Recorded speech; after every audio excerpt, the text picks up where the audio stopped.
This program is brought to you by the Genesis Communications Network, a world leader in talk radio since 1998. Visit GCNlive.com today.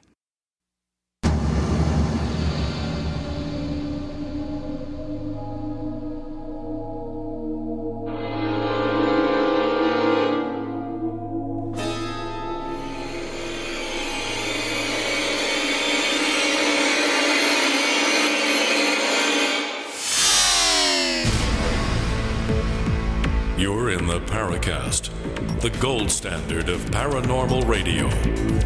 And now, here's Gene Steinberg. With Gene and Chris in the Paracast, we welcome back an old friend. He hasn't been on the show since, I guess, October or November of 2015. And that's the one, the only Don Ecker. Welcome back. Well, thank you. You caught me. I've been trying to hide from you, but I guess I wasn't doing that well, Gene. You know, you narrowed it down. And, you know, I really feel lucky to hear you say that because you're a former police officer. So I think a former police officer would better be able to hide than anyone else. Well, yeah, but it's been since 2015, so there you go, 2015. Well, you did pretty well. Yeah, pretty good.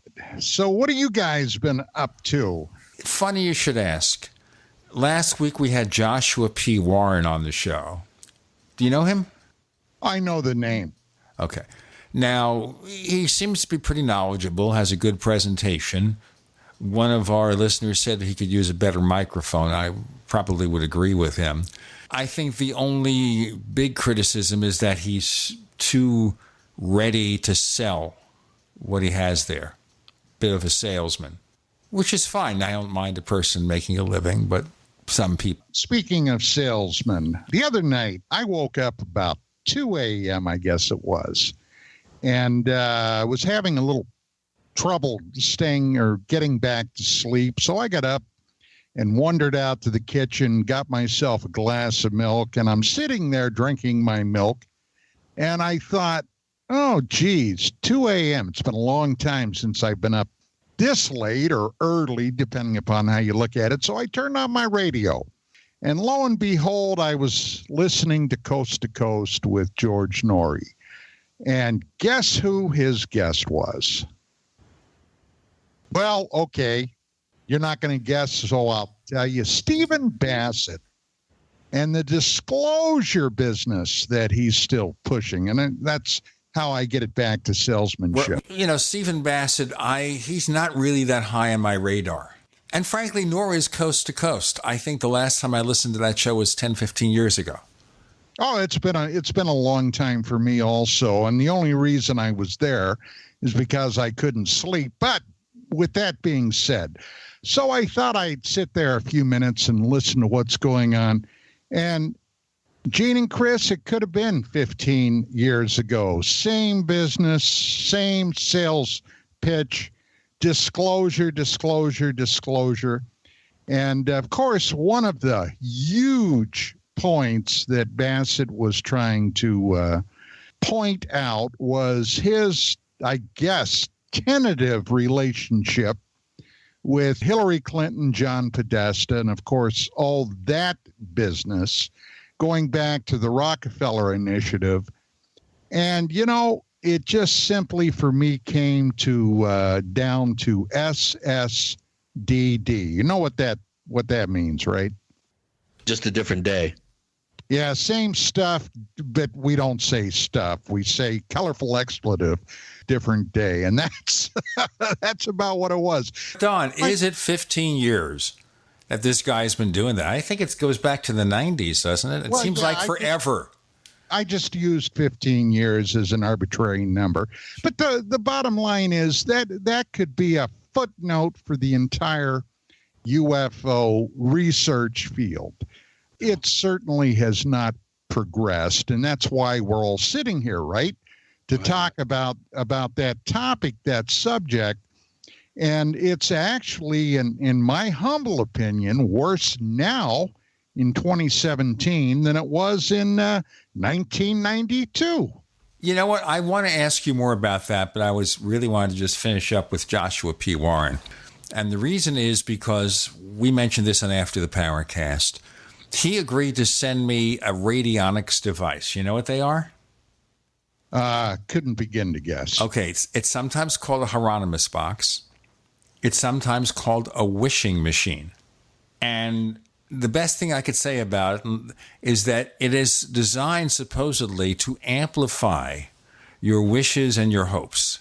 Does that come with 8 ounces of pixie dust? That might help. The pixie dust, the Aladdin's lamp, whatever it is, I am not going to make any comments one way or the other. And the reason I'm not is because I've got the thing working now. I talked with Joshua Warren's business partner who sell these things, and I set it up with his instructions. I don't want to prejudge anything. I know you're very likely going to be a very skeptical person about it. I just wanted to mention, for the sake of our listeners, that the device is set up. It is, I guess, working in whatever way it works. How much do they go for? Well, you can build them yourself. No.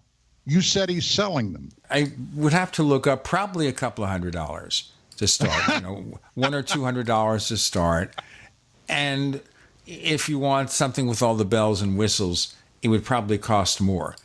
I will take a quick look, as a matter of fact, and see Radionics and see a Radionics device. Let's just see what those things sell for.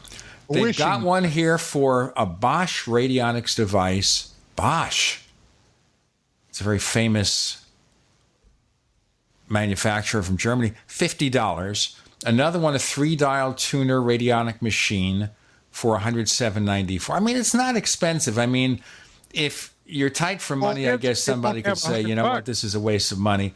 But if you just want to play with something and see what happens, they're not super expensive. They've got them on eBay.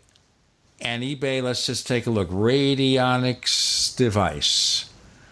And they've got one here, $113, $132.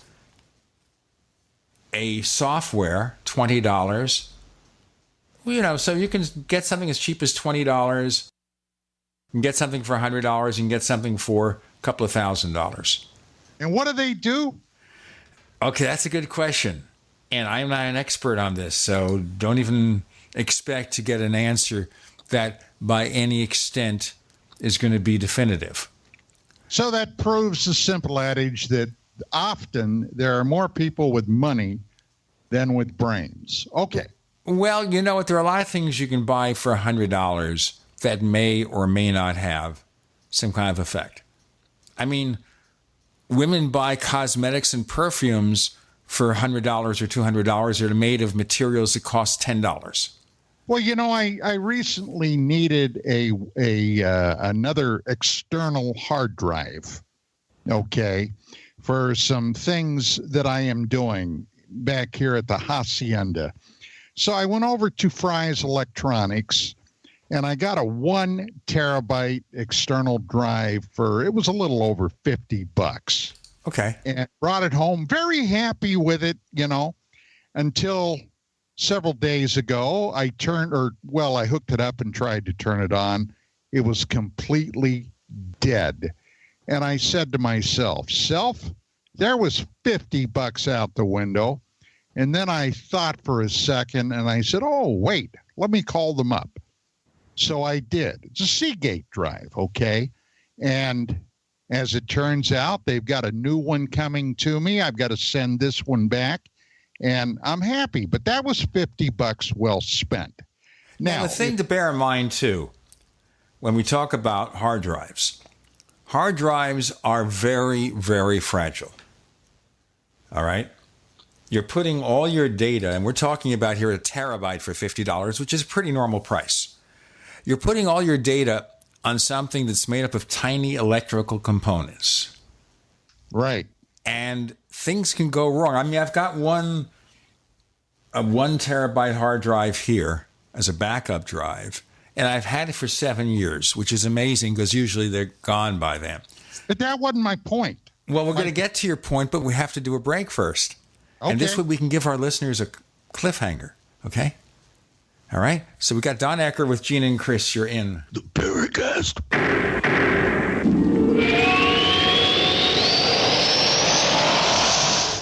We also have swag.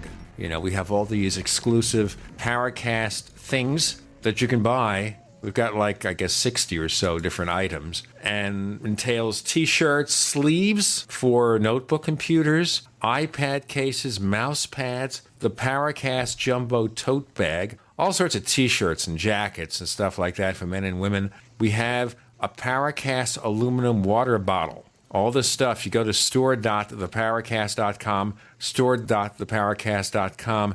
What makes it special is that the items are the best quality, great t-shirts, fabrics, and they have our official logo on them. That's what makes them special, in multiple sizes and colors. We even have stuff for children, stuff for women, stuff for men. We have all sorts of sizes, like small up to X large. A lot of good stuff. That's the swag from the Paracast. You go to store.theparacast.com, stop by, and take a shopping tour. Hi there, I'm Bob Eubanks. As part of Hollywood for a long time, I've seen my fair share of celebrities get in trouble with the IRS. Well, there's one name I trust, the Tax Defense Group. They're the most trusted name in tax. So if you owe more than $10,000 to the IRS, you really need to call my friends at the Tax Defense Group.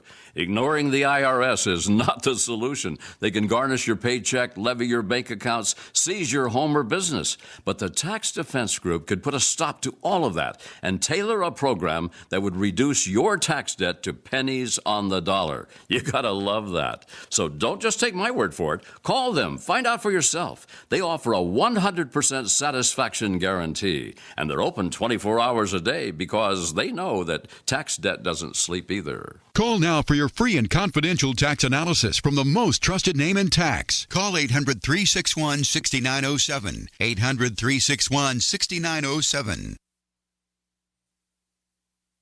By now you know that wireless technology like cell phones do in fact pose dangers to the health and privacy of everyone. Block-It Pocket's wide range of products are unmatched in providing the protection you deserve. No scare tactics, just common sense. BlockItPocket.com offers quality American-made options to alleviate and eliminate these invisible dangers. Learn more at BlockItPocket.com or call 888-315-9618. BlockItPocket.com, enhancing health and privacy.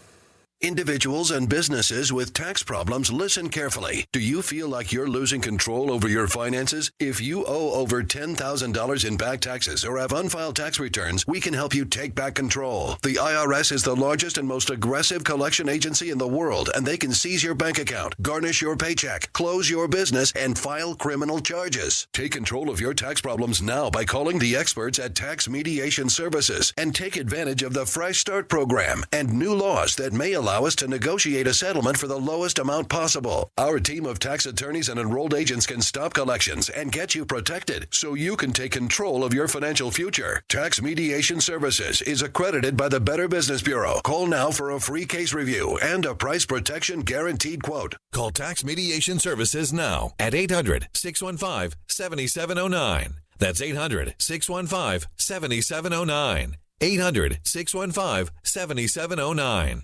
The answer to being in control of your own healthcare is freedom from insurance. Become part of a group of self-pay patients that come together to share in each other's medical expenses. Individual share amounts begin at $107 a month and $347 for families. Choose from 3 health-sharing programs. Holistic treatments may be eligible for sharing. See guidelines. Discount programs available for dental, vision, and pharmacy. Go to libertyoncall.org. That's libertyoncall.org.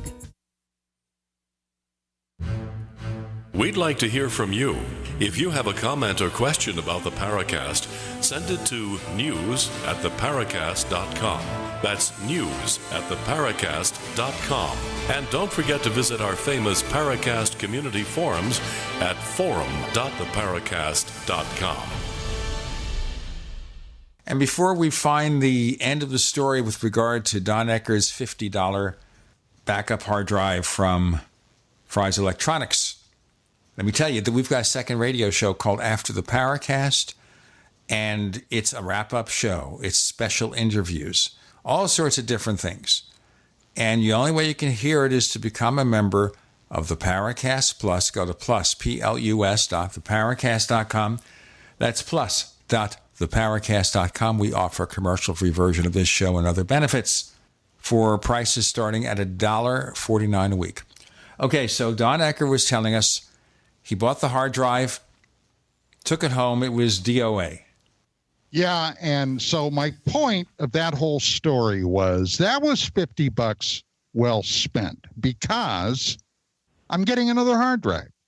Now, to buy that wishing box, if I were to buy one and I sat here for the next 6 months using it, wishing for a used 911 Porsche, and one never showed up, could I get my $50 or $100 back from them? I suspect that kind of device you don't. Nobody guarantees those things to work. You're basically, what about the Ouija board you buy for $25? What's a Ouija board cost now? I haven't bought one. I would not have one of those in my house. Well, regardless of the reason, you buy a Ouija board for $25. And I'll go back to eBay. It's been many years since I had one of these things. And I am now going to eBay. I think eBay should buy some advertising on the show, okay? Ouija board. Okay, so let's look at a Ouija board. And they've got him here, $20, a vintage 1940s Egyptian mystic talking board with planchette for $200. Another one, $26. Another one, Parker Brothers, glow-in-the-dark Ouija board, $9.99. Okay, so the point is from $10 up to a couple $100, you get yourself a Ouija board. Now, if that doesn't work for you, do you go back to the person who sold it to you and say, it doesn't work? Caveat emptor when it comes to eBay. Well, you know what? Here's the thing. I've sold on eBay, and I have a 100% rating. So if you buy from me, you'll get something. We have purchased things from eBay, not Ouija boards or anything, but other stuff, from vendors who have really high ratings, and we've never run into a problem. I mean, if you get one of these one-off products and maybe the seller doesn't have a high reputation or is very new at it, I would be real careful. Yeah. But let's get back to the hard drive. The hard drive, we understand you buy an electronic component from a consumer electronics store. They'll either ship you a new one if it's DOA or you bring it back to the store and they'll give you another one. Whatever it is, we know that's going to happen. Obviously, if you're getting something in this mystic realm, it's for experimentation, it's for entertainment. Some people, they might believe it works and maybe it does. Other people, they don't.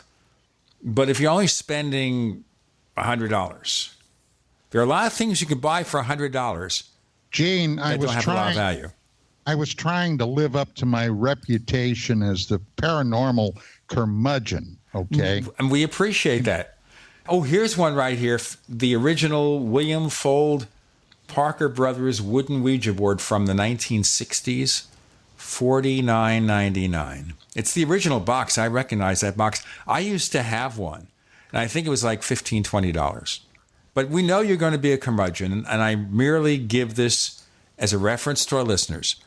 I'd rather make no decision, pro or con, about it. After John Keel left us, okay, there was really nobody other than maybe Mosley to pick up the curmudgeon label. So, I mean, somebody had to do it. It's a dirty job, but I stepped up. So, well, we were talking about disclosure, and someone like Stephen Bassett's been around since the 1990s, and I can't remember which year. You mentioned things in the UFO field are worse now than 1992, and putting that 25-year thing here. But can you imagine in 1992 thinking we'd be talking about this stuff in 2017 and we've gone nowhere? And that is an important point. Where have we gone? To be perfectly honest, in 1992, people were talking about what had happened in 1947 and 1952. So, it's really kind of an ongoing theme with the UFO topic. Back in 92, everybody was gearing up in just a few short years at that time. it was going to be the 50th anniversary of Roswell. Okay. The R word. Right. Do you remember what was going on at that time? I mean, Kevin Randle and Don Schmidt were still a team. Stanton Friedman was still out there touting the Roswell thing. I mean, that was a huge theme. Well, at that time, almost, not quite 50 years in the past, 45 or so years in the past. So, yeah, this field is pretty much the same as it's always been. We're always looking backwards. We're very, very seldom ever looking forward. And that's something that most people probably that inhabit this little lunatic asylum fails to see or does not acknowledge for whatever reason. Well, you know what? When it comes to Kevin Randle, as you know, he's been going back to some of these old cases and maybe is less amenable to accepting them. Certainly, Roswell is a big example, and we had a very interesting show with Kevin a few weeks back in honoring the publication of the book Roswell in the 21st Century, where he pretty much admits that he can't find any evidence that leads him to believe there were bodies there or that Roswell was a spaceship. He can't find evidence that makes him believe it was a mogul balloon or something conventional, maybe a test aircraft. That to him, it's not explained, but there's not enough compelling evidence to point in any other direction. We don't know. Something happened. We don't know.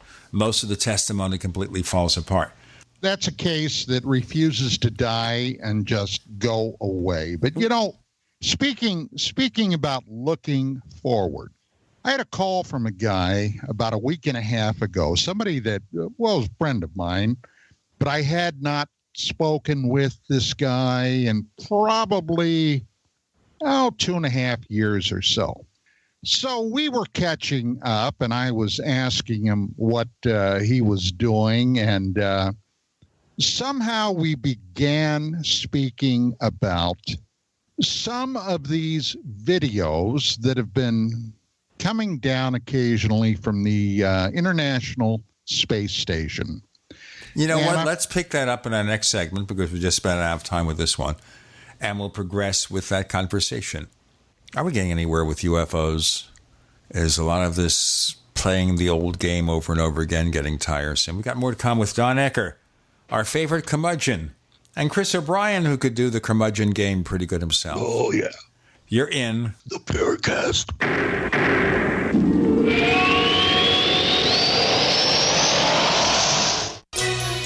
Thank you for listening to GCN. Visit GCNlive.com today. Have you ever wanted a shortcut to getting the underground secrets to making money online and seriously grow your business? Whether it's a new business, a part-time income, or an existing business, you have this incredible limited offer to get a copy of this Amazon best-selling book on .com success for free. Uncover the success factors to make your business ignite. Go to secretsignite.com. That's secretsignite.com. Get your free copy now. Go to secretsignite.com. Had it been the sweet Paris air permeating the night? The intoxicating way her beauty had overtaken him? Whatever the case back then, Jordan Dunleavy is still in love with the memory of Lauren, the woman he'd lost so many years before. In Bookstore on the Seine, the journey of a conspiracy analyst, author C.L. Hendeman ties conspiracy theories, mystery, irony, and romance into this stimulating novel that masterfully interweaves the past with the present. Available on Amazon and Kindle and at bookstoreontheseine.com. That's SEINE.com. Bookstoreontheseine.com. The following statements have not been evaluated by the FDA. This product is not intended to diagnose, treat, cure, or prevent any disease. Something shocking just happened in a Coast Guard unit in San Diego. The old guys in the unit have turned the tables and are now destroying the young bucks in head-to-head fitness tests. How is this even possible? Turns out the old guys in this unit had been part of a special test group for a doctor-formulated fountain of youth drink called Patriot Power Greens. Patriot Power Greens has been so effective for many of the older soldiers that it's made their achy joints, stiff muscles, and lack of energy a thing of the past. Previously, this drink was only available to elite military units. But for a limited time, the creator of Patriot Power Greens has set aside a small number of free samples specifically for our conservative friends. All they ask is that you chip in a few bucks to cover shipping. To claim your free samples of Patriot Power Greens, go to greens75.com. That's greens75.com. Greens75.com. Hi, Peter Vaccaro for ParanormalDate.com. Are you looking for love in all the wrong places? Now you have a chance to change that by signing up for free at ParanormalDate.com. This incredible dating site puts people of like minds together. People who are interested in the strange, the unusual, mysteries, ghosts, UFOs, and the afterlife, and so much more. ParanormalDate.com was developed for you, people seeking a viable alternative to the other dating services. You can join for free by going to ParanormalDate.com, and if you decide you like it and want to connect with people, use the code GEORGE for a substantial discount. Mark Rawlings, president of ParanormalDate.com, says so many people hunger to share their experiences about the paranormal, the unexplainable, or the afterlife, and so much more, and this is the source for them to meet and share that common interest. So sign up for free at ParanormalDate.com, ParanormalDate.com, and use the code GEORGE if you decide to connect with someone you like. This is a life-changing message for anyone with sleep apnea who is on the go and tired of dragging around a big, bulky home CPAP device. Now there's finally a portable device that's as small as a soda can and weighs less than a pound. You can even add a battery that's as tiny as a deck of cards. It's the Transcend Mini CPAP, and if you're one of the first 100 callers, you can try Transcend risk-free for 10 days. So call now, 1-800-441-0405. Transcend is the world's first portable mini CPAP device. It gives you the freedom to sleep in total comfort anywhere you are. Our smallest and most advanced portable design ever, Transcend is so small and so light, you can fit it in your briefcase or purse to use anywhere you go. It's FAA compliant too, so you can even sleep comfortably while flying. To guarantee your 10-day in-home trial, you must be one of the first 100 callers to call minicpap.com now. 1-800-441-0405. Again, that's 1-800-441-0405.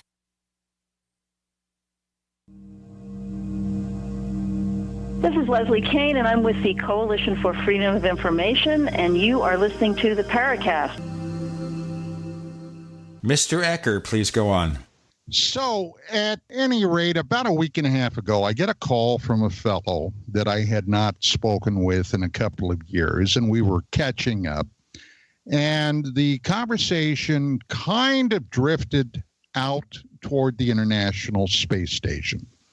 And we began speaking about some of these videos that had been beamed back from the ISS, where they seemed to show inexplicable, unknown objects flying into the scene, and then NASA immediately cutting the feed off. You guys are familiar with that, right? Yeah. Yes. So this guy said to me, he said, I don't think necessarily that might be extraterrestrial technology. And I thought about it for a second, and I said, yeah, you're probably right, because, I mean, this is not like it only happens once every 1 or 2 blue moons. This has been kind of a frequent thing. So we then began speaking about the possibility of some element within the American power structure that might, in fact, be hosting a ultra top secret spacefaring organization that is totally top secret. In other words, with extraordinarily advanced technology. And this guy asked me, he said, what do you think about that? Well, to be honest, guys, 15, 20 years ago, I would have dismissed that probably with a wave of my hand. But these days, I would not dare to be that forward and blunt. part of what attracted me originally to this field was going all the way back to when I first became actively involved. And I've talked about it on the Paracast in previous broadcasts. Before I really jumped into the fray, I did an intensive historical retrospective on it, just to find out what literature was in the field. I ended up talking to a lot of people back then, people that were very prominent ufologists then, people like Stanton Friedman, people like William Moore, Linda Howe, and others. And suddenly it hit me. Donald Kehoe, back in 1957, 58, in one of his books spoke about Dr. Herman Oberth, who was considered to be the dean or the godfather of German rocket research. And this, of course, was 13, 14 years after the end of World War II. Oberth survived. He was over here, and he had just signed a contract to work with the Pentagon on who knows what. And in his last public news conference, and he never gave another one after that because I guess he was under security restrictions, Oberth talked about the fact that they were working on gravitic research of some type that would enable, his words, not mine, enable mankind, Americans, I suppose, to go to the moon in hours, okay, with this new research. And that was the end of it. Nobody ever heard another word again. This is interesting because as you were talking, I looked online and found an old page from the early days of NICAP, Major Keogh's organization, quoting Professor Herman Oberth. Do you remember what he said about UFOs? Well, he was very open to the possibility that they demonstrated extraterrestrial intelligence. Here's exactly what he said. It is my thesis that flying saucers are real and that they are spaceships from another solar system. I think that they possibly are manned by intelligent observers who are members of a race that may have been investigating our Earth for centuries. And it comes from an article called Flying Saucers Come from a Distant World, dated 1954.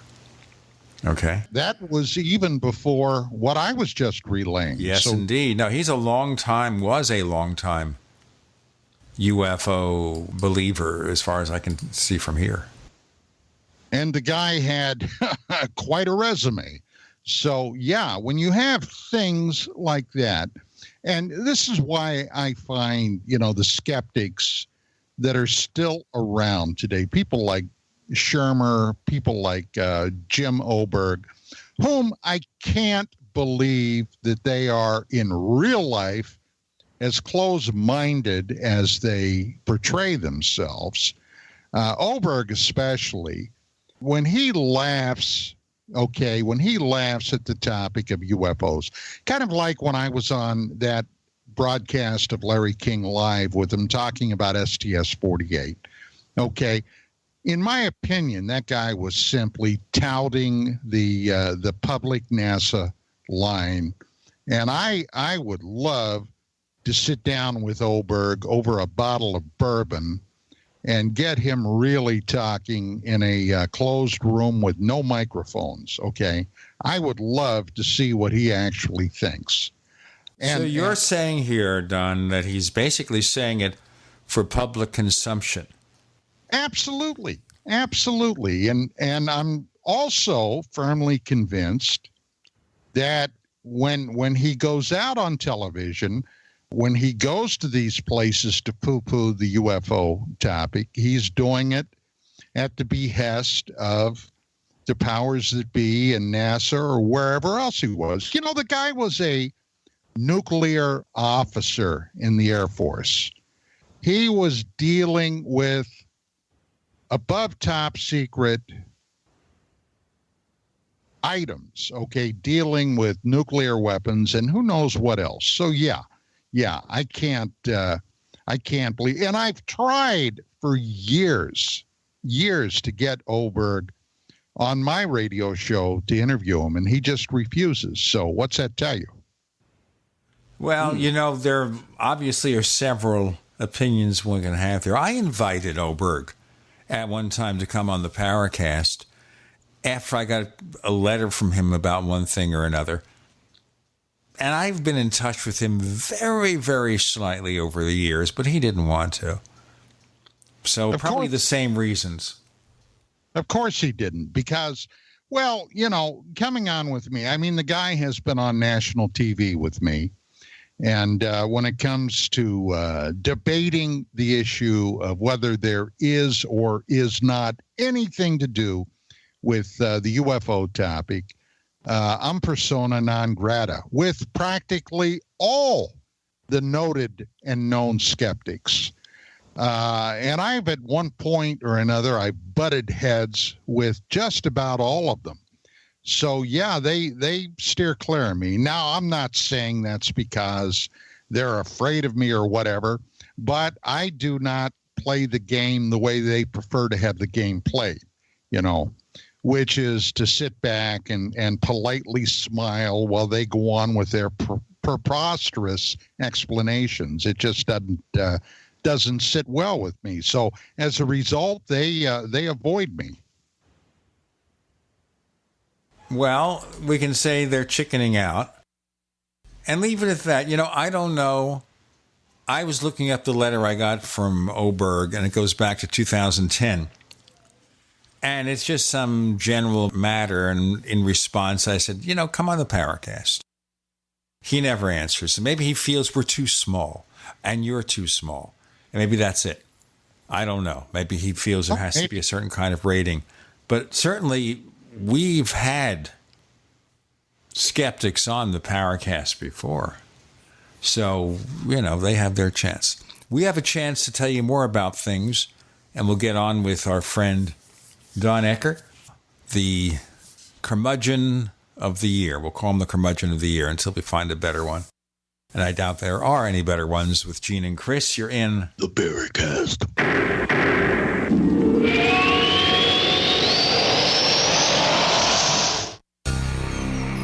Thank you for listening to GCN. Visit GCNlive.com today. Neighbors, I want to tell you about my favorite graphics app. It's the award-winning Graphic Converter. Graphic Converter is the universal genius for photo editing on your Mac. Join over 1.5 million loyal users for this Swiss Army knife photo editing app. It gives you all you expect from a top-flight image editing app with tons of features, and most important, it's easy to use. It's also far less expensive than that other app that you can only get by subscription. The one I'm talking about. What's more, you can get 20% off with your order right now. So write this down to learn about Graphic Converter. Go to www.lemkesoft.de/Gene. Let me spell that. www.lemkesoft.de/Gene.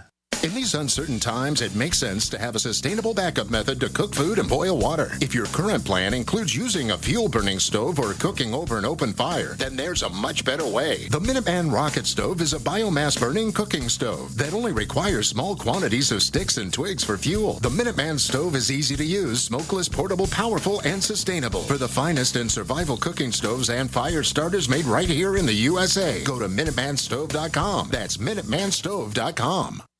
This is Dan Pilla. Do you owe the IRS money you can't pay? Are tax debts crippling you? I've defended people from the IRS for over 30 years. I've helped thousands, and I can help you too. I wrote the book on IRS settlement, and I'm telling you, there's no such thing as a hopeless case. Call 800-34-NO-TAX to finally get free of IRS debt. With the IRS's new programs, there's never been a better time to solve your problem. Call 800-34-NO-TAX. That's 800-34-NO-TAX, or my website, danpilla.com.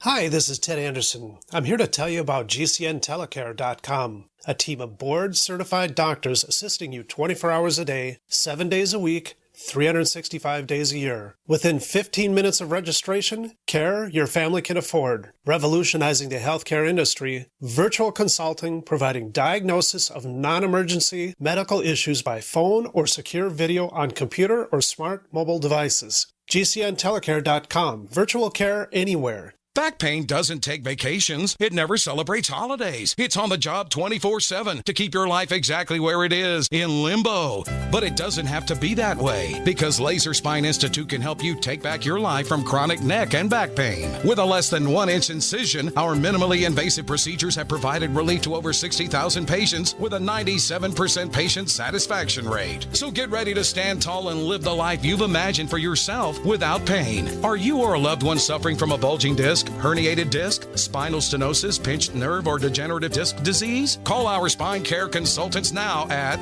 855-519-BACK. For a no-cost MRI review and to learn more. It's time to say goodbye to chronic neck and back pain. Call 855-519-BACK now to see if laser spine surgery is right for you. That's 855-519-BACK. What have you got to lose? Laser Spine Institute, the leader in minimally invasive spine surgery. Hunters, anglers, campers, and survivalists. Get back to nature. Expand your horizons with the highest quality, most versatile, unique slingshots and sling bows on the market at slingbow.com. Slingbow products are compact and models start from just $17.98. They're perfect for your bug out bag or storing in your vehicle. Give yourself and your loved ones the excitement and tradition of Slingbow, a new frontier in archery and truly modern twist on this primitive survival tool. Feel the thrill only at slingbow.com.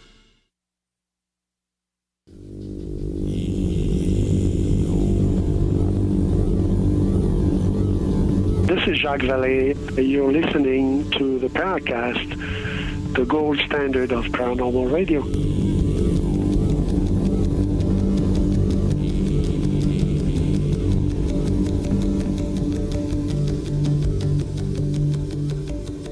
So we're going to have a Curmudgeon of the Year award, Don Ecker. And I'm sure you're willing to collect the award, right? Does that come with a gift card to McDonald's or, you know? You know what? I'll tell you what. If you come into the Phoenix area, Chris and I will get you something more than a McDonald's gift card. Actually, if it's a McDonald's gift card, it would probably just be for one of their coffees. You know, they're trying to compete with Starbucks at half the price. It's got to be a Big Mac or nothing, pal. They're coming up with a brand new Big Mac, I'm told. It'll be a bigger Mac. Yeah. They already have. Hey, is Chris still there? I mean, I'm just, Mr. Fly on the Wall. I'm listening to you, Don. I barely heard you speak since we began. Well, I'm just, I'm sitting here fascinated, listening to you and appreciating the fact that we haven't had you on the show for a while. So we've got lots to talk about. Oh, by the way, there's a person named Donald Gorski of Fond du Lac, and that's in, Wisconsin or something, whatever. He claims to be the world's greatest Big Mac eater. He has eaten 29,110 Big Macs. And he's still living? Yeah. He has eaten them every day since 1972. He's only missed 8 days. What's his waist size? I'm wondering. I have a picture of him here. He looks like he might be slightly heavy, but not that much. No, he looks fairly normal. He says he expects to eat his 30,000th Big Mac in May of 2018. Well, it kind of reminds me of one of my friends the other day put a meme up on my Facebook page, and it's one of the innumerable protests now currently going on around the country. And there's a guy standing there with a sign, and actually it's quite funny. The meme says, "Me at a protest." And the sign says, "I was told there would be cake." So so if I go to any of those, it's got to be cake or nothing. Okay, the new one is going to be called the Grand Mac. Oh, God. Well, it's kind of like the new Coke. Remember they had the new Coke, and they totally redid the formula. and it went nowhere. So they came out with the old Coke called Coke Classic. So now they have a Big Mac, a Mac Jr., and a Grand Mac. Well, they used to have a McRib sandwich, and they were delicious. And yeah, that was the kangaroo. Yeah, well, they don't have that anymore. I don't know why, but I think they should. No. As somebody who eats salads from Wendy's, I don't know from such things. How about Carl's Jr.? Oh, they're great. Oh, yeah. Vicki loves the only all natural fast food hamburger besides In-N-Out. Well, now there is California's secret weapon, In-N-Out. Oh, I don't like In-N-Out. I went there once when they first came to the Scottsdale area. My son Grayson and I waited for like 45 minutes to be served. To me, it tasted like it was all lettuce with a tiny little burger. Oh, and they always ask, do you want fresh onions on that? Absolutely, please. And, oh, my Lord, are they good. Oh, In-N-Out burgers, you betcha. Yeah. They have control over the entire process of their beef, and they process it daily. They make their own fries. It's the only place, if I have to have a fast food hamburger, if I'm on the road or something, that would be my go-to place. Carl's Jr. and Hardee's have an all-natural burger now, and that's very good. No antibiotics, no steroids, grass-fed, none of the additives that they stick into commercial beef. And guess what? They charge you $2 more for them. But seriously, I did try one, by the way. I did try one at a Carl's Jr. just down the street from here, and it was quite good. We have another secret spot here with a killer hamburger, and you guys are probably familiar with it, Bob's Big Boy. Oh, my heaven, they have a secret sauce on that to die for. Let's get away from the hamburgers because that's when... All right, if you want to come to Arizona, Chris and I will buy you an all-natural hamburger from Carl's Jr. How's that? Okay? Well, will it have chia on it? I don't know what it'll have on it. Whatever they give you. You get cheese, you get the usual stuff. I'm looking at a picture right now. So it's lettuce, tomato, cheese, hold the mayo. Well, on just one more note about sandwiches, okay, just one. A couple of months back, we were sitting around, Vicki and I were sitting around discussing what we wanted for dinner that night. And suddenly I had a thought that hit me. You guys know I'm from the East Coast, right? I'm from Pennsylvania. And I said, hey, sweetie, I got an idea. How would you like a Philly cheesesteak? And she said, oh, I've had Philly cheesesteaks. And I said, where? She said, well, out here. You can go to any restaurant and get a Philly cheesesteak. Right, said, but I lived in Pennsylvania. I know what a Philly cheesesteak is.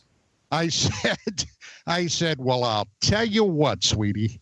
I'm going down to the store and get the fixins.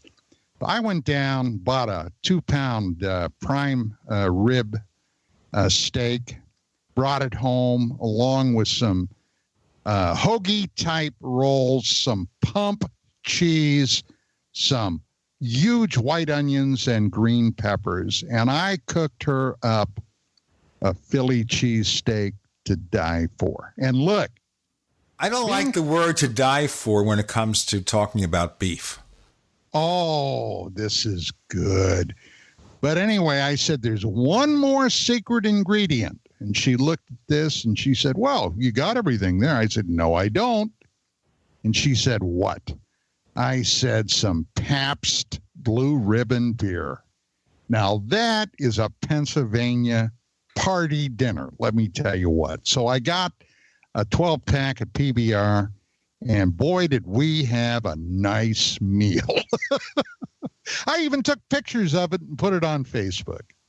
Wow. Let me ask you a question here. Great. Let's go back to our subject. Otherwise, this is going to become the food show. And people think they turn to the wrong station. And we don't want that. But let's move away from the grass-fed beef and the Philly cheesesteaks from Pennsylvania. And I know what they taste like. I've had them.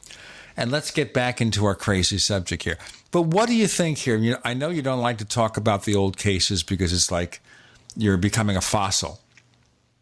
And we see where certainly Kevin Randall did a really good job with Roswell to look at it as a cold case. He's looking into Socorro, New Mexico now. But doesn't it make sense here for some people to take these cases that so many people have used as linchpins of UFO reality, give them a second look, and if they don't hold up, set them aside, get rid of them. Otherwise, they're just never going to go away. Look, Gene, you've got currently a generation of UFO quote-unquote researchers, okay, sitting in mom's basement with their laptop on the net, okay? That is their idea of doing UFO research. And what are they researching? All this stuff that was researched 20, 30, 40, and 50 years ago. Now, are they researching or just rehashing? They're regurgitating. They're rehashing. As you say. Yeah. Yeah. Now, that's the point. The point is, if we're going to focus on these ancient cases, well, look at them in the sense of let's set them aside. Let's see if they still pass muster. And if they do, fine. And if they don't pass muster, set them aside and get on to something new. Gene, you're not, these people won't set them aside. This is all brand new to them, okay? To the 20-somethings. This is all brand new information. They weren't around then. You look at some of these really stellar cases, okay? And we can go back to the 50s and the 60s. Some of those cases, I mean, the other day, I was going through my rather extensive still library, and I pulled out a book by Ivan Sanderson, okay? Now, Sanderson was a contemporary with people like Long John Neville. He was a contemporary with people like John Keel. I knew Sanderson slightly in those days, but let me tell you now, before we go on, let's take a pause that refreshes. And then we'll get back with Pabst Blue Ribbon beer or something. And we'll be back in a moment with Don Ecker and Gene and Chris. You're in the Paracast.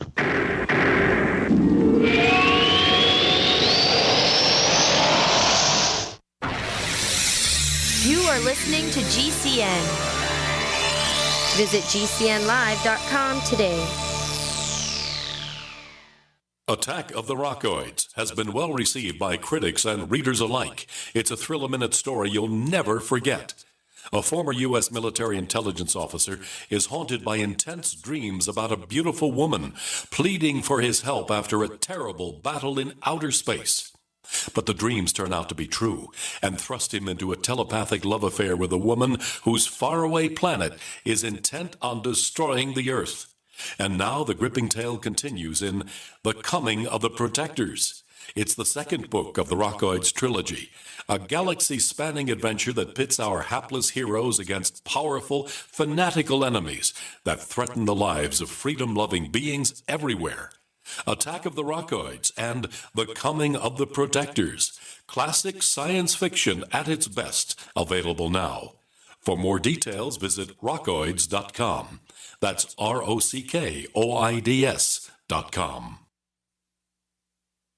Water is the single most important thing your body needs, so you want to be sure it's the best for you and your family. Since 2005, thousands have depended on Berkey purified water. The Berkey Guy provides the lowest priced filtration systems in every size. For incredibly delicious water now and in an emergency, get to GoBerkey.com or call 877-886-3653. 877-886-3653. GoBerkey.com.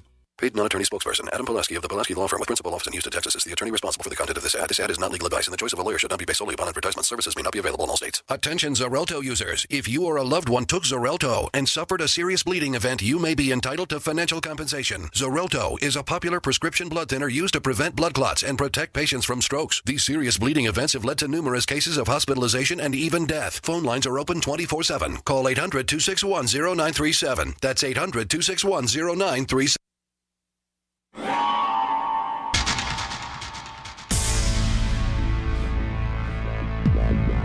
Welcome back to the Paracast, the gold standard of paranormal radio.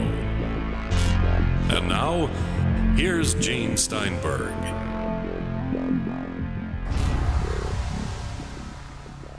So then, Don Ecker, let's talk about Ivan T. Sanderson. I remember visiting his home a couple of times in the 60s. This guy was a Brit, okay? He was from Great Britain. He had been, during the Second World War, he had been an intelligence officer. I mean, the guy was a major figure back in those days. But if you were to throw his name out there today, okay, and he was literally then one of the giants in the field, most people would look at you blankly and go, huh? So my point is, the people today that consider themselves, and it's really laughable for me to even say this, but on the cutting edge of current research, these people would be like saying, well, who was John Smith? I don't know. I mean, it's just, the art of investigation has completely collapsed, with the exception of a very few people like Chris O'Brien, okay, or even Kevin Randall, that are going now out there in the field. Very few people are doing that. Now, with that very quickly here with Ivan T. Sanderson, one of the things that's unfortunate is he died fairly young. He was just past his 62nd birthday when he died in February of 1973. February 19th, which is an interesting day. See, February 19th, number one, that's my son's birthday. February 19th is Batman's birthday. I don't know if you knew that. The character Batman is supposedly born February 19th, but he died on February 19th, 1973. And this was a time when we had, major UFO activity and everything. And it would have been nice if he hung out for another 10, 20 years. Yeah, it would have been. But then, Frank Edwards died on June 24th, 1967, if my memory serves me. And, or was it 66? It was either 66 or 67. Now, what is June 24th known for? Kenneth Arnold. Kenneth Arnold's sighting, his infamous sighting above Mount Rainier. So, yeah, you find these little oddities that pop up. But, hey, my original point being that today people like Sanderson, even to a great extent John Neville, are no longer known or recognized by the people that claim to be current-day ufologists. So, the whole thing, look, I left the field, active research. I quit. And you guys, as a matter of fact, Gene, you interviewed me. In 2006, I left the field. You interviewed me in early 2007 about it. And, I looked what then was happening, and Vicki and I had completely gotten out of UFO magazine. I was totally disgusted with the direction that UFO magazine had taken, little knowing then that the whole enterprise was about to collapse because the then publishers decided to take a year off so one of them could write a novel, even while still taking subscription money. And, I could see then that the whole field of research was on its way out the window. This is 2007. That's 10 years ago. So theoretically here, you're still obviously doing your radio show and everything, but you're not actively going out there checking cases. You're talking about them. So you, shall we say, are half retired from the field. Is that fair? Well, I'm not making a nickel on it. So half retired is not even an accurate depiction of what I'm doing. I enjoy having, people on to discuss what they are doing, or in many cases, we will often talk about personalities in the field or other things. But I'll give you an example. Last week on the show, one name that was very prominent in the UFO research arena, that was very prominent 20 years ago, popped up from the Bentwaters case. Okay, Larry Warren. And Larry Warren, along with then Peter Robbins, okay, was a very well-known name about a very strange case that took place around Christmas of 1980 at a U.S. Air Force base in the UK, in the United Kingdom, that housed nuclear weapons. All right? Now, almost at the beginning, when this case first became known, there was a tremendous amount of controversy about Bentwaters. And some of the other then known, because they were still active duty, Air Force security police that were involved in that, there was a lot of controversy about whether Warren was there or not. Well, ultimately, Peter Robbins and Larry Warren wrote a book that was very well received called Left at Eastgate. However, today, it appears like a huge amount of Warren's testimony has been totally discredited. And Peter Robbins, broke the relationship as in a very public manner, too, you should add. Well, yeah, in a very public manner. Now, things like that do nothing to advance the field. All right? It's kind of like our old buddy Phil Imbrogno. All right? Phil Imbrogno, who had been prominent going back all the way to the late 70s, the early 80s, writing books with the likes of J. Allen Hynek, who suddenly his entire public persona collapsed into a morass of lies and deceit about all aspects of his so-called contribution to the field of UFO research, even to include a fantasy military career. So, you know, he had the fantasy military career. He had the fantasy educational career. He pretended to have gone to MIT and even wore the T-shirt. Right. Got himself an official MIT T-shirt. And I remember this because you were on the Paracast at the time, and we had dealt with a skeptic who used to hang out in our forums, and he checked the fellow's educational credentials.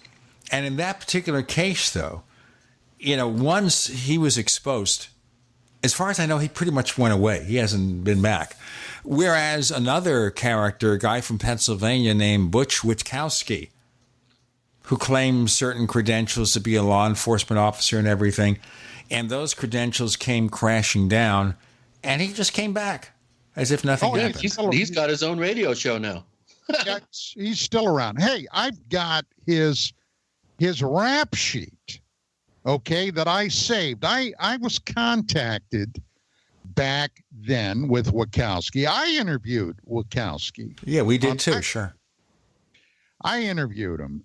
And, you know, the guy was claiming to be a former cop.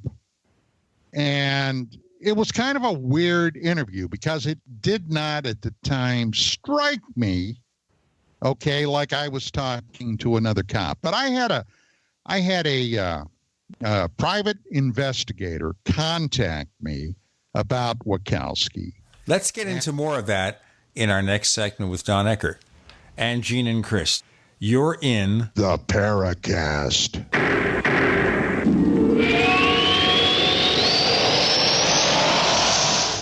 Attack of the Rockoids has been well received by critics and readers alike. It's a thrill-a-minute story you'll never forget.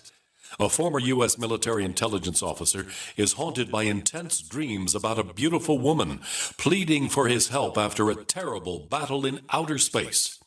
But the dreams turn out to be true and thrust him into a telepathic love affair with a woman whose faraway planet is intent on destroying the Earth.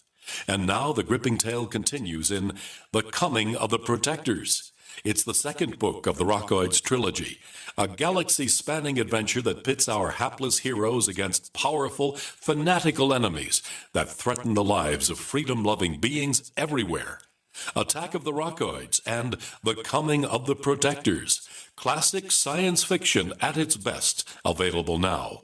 For more details, visit rockoids.com. That's ROCKOIDS.com. Honey, what is that in your CPAP mask? Oh, that's just my mold collection. Oh, gross! And what is that? What, that bacteria colony right there? Yeah, cool, huh?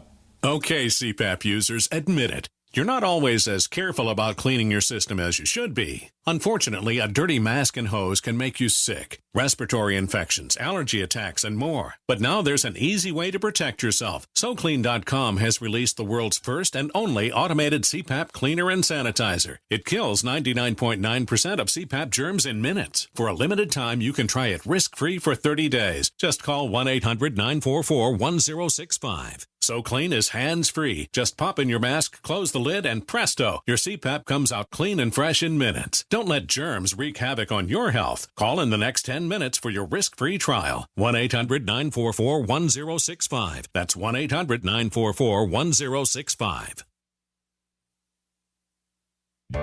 As a doctor, I see patients every day who are losing their vision to age-related macular degeneration, also known as AMD.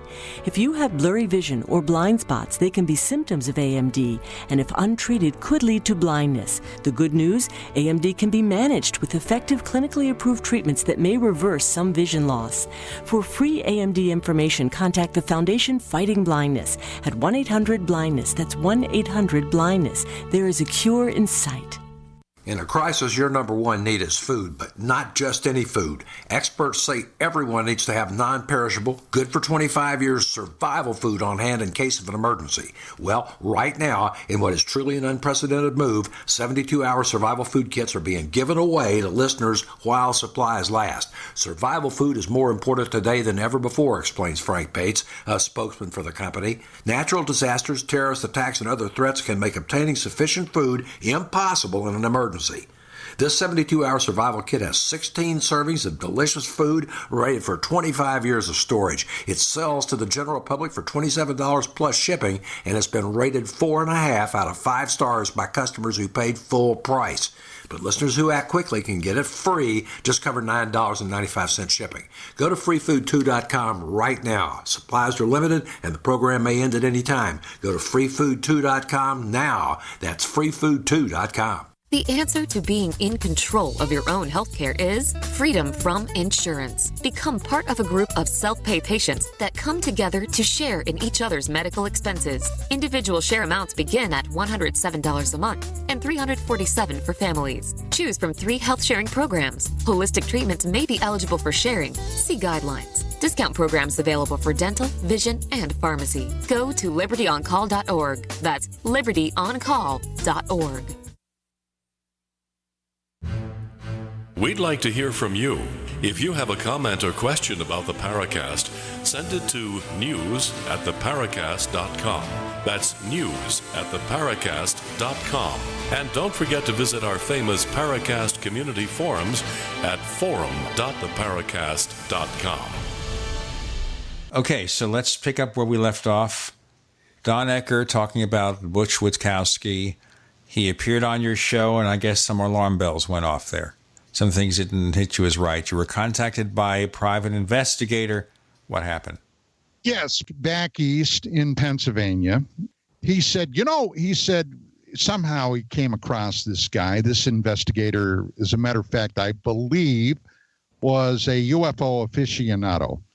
And he said, I did some checking on this guy because the thing, Jane and Chris, that originally piqued my interest was, before I ever even met Butch Wachowski, he was touting some of my research on human mutilations. And he claimed that he was investigating what he thought was a human mutilation back in Pennsylvania. And then he went off with some old files that another guy that ended up being a total phony with another fantasy military background in Vietnam in the Special Forces, a guy by the name of Bill English, that went all the way back to the 80s with John Lear, who had a rather colorful story about being part of a recovery effort looking for a B-52 that was knocked down during the Vietnam War. And these guys came upon the site, and there were supposedly aliens there that had shot the 52 down, and they were packaging up human body parts and all kinds of crap. Okay. Well, I had already helped another guy expose Bill English, and this is in the early 90s. Okay. I had helped another British, he was, as a matter of fact, a British skeptic that exposed English's story. And the bottom line was that Wachowski was using all this stuff. Then the private dick sent me his criminal records. As a matter of fact, if I recall, Gene, I even had them uploaded to the Paracast at one point, didn't I? I believe they're probably there in the forums if you look it up. Yeah. So we certainly would have that information. I'll check it as we continue. This has always been the problem in the UFO field.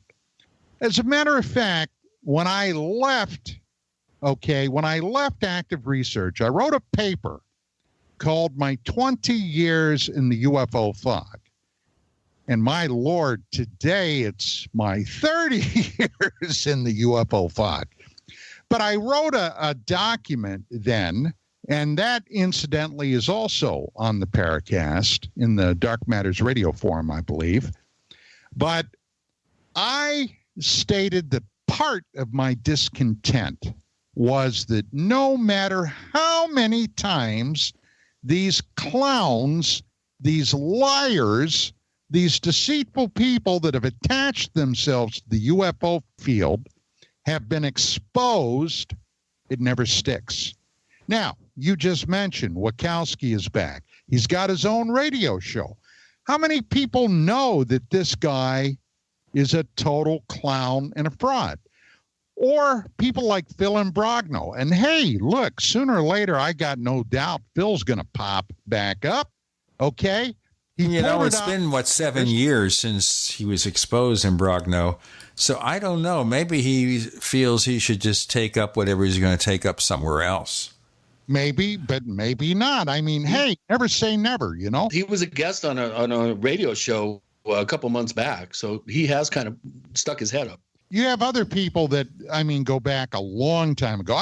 Today, my Lord, today, there is still a healthy minority of people out on the web that think that Milton William Cooper, a.k.a. Bill Cooper, was a leading light in exposing the secret government, not knowing or not caring what a checkered past he had.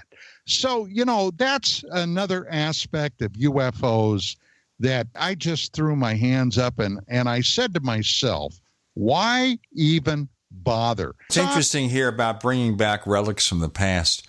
There are still people out there who will maintain, rather emotionally, that George Adamski was the real deal.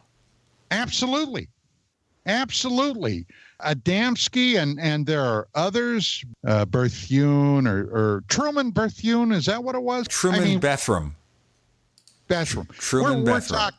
We're talking about almost 60 years ago, or maybe it is 60 years ago. that these guys were, quote unquote, leading lights then of the contactee movement. For a long time, it became the tail that wagged the dog was the abduction phenomenon. This field goes through cycles, and both you guys have been around more than long enough to see this happening again and again. Well, this is so unfortunate here. You know, you have stories that were discredited, completely discredited, and they come back. You have personalities who, for whatever reason, were totally discredited, and they kind of disappear until things die down, and they come back again. And that's really highly unfortunate, and it's worse than just resurrecting old cases, because sometimes they resurrect old cases that were exposed. And this is why we're kind of just stuck in the past. And that's why I said earlier in the episode, if we're going to deal with old cases, it should be to update them and see if they still pass muster. And if they don't, get rid of them, go on. I mean, there are people today who are going to tell us the Roswell slides were the real deal. Oh, sure. Well, you know, but here's my question to you guys. Go on to where? Okay? Go on to where? Who is out there today conducting or attempting to conduct cutting-edge research? Who is out there today that is tracking down cases, witnesses, incidents? I mean, Chris, you know yourself, when you and I first had contact with each other, and correct me if I'm wrong, if I'm misremembering it, but it dealt with the animal mutilation thing, right? Yeah. Geez, Don, that goes back way 20 years probably. Over 20 years. Yeah, over 20 years at this point, yeah. Back when I was slightly wet behind the ears and not as curmudgeonly and grizzled as I am today. Well, yeah, and my point is it's still happening, now and again. It's been one of those things that, in fact, never seem to cease. And the bottom line is, who out there is tracking this down today?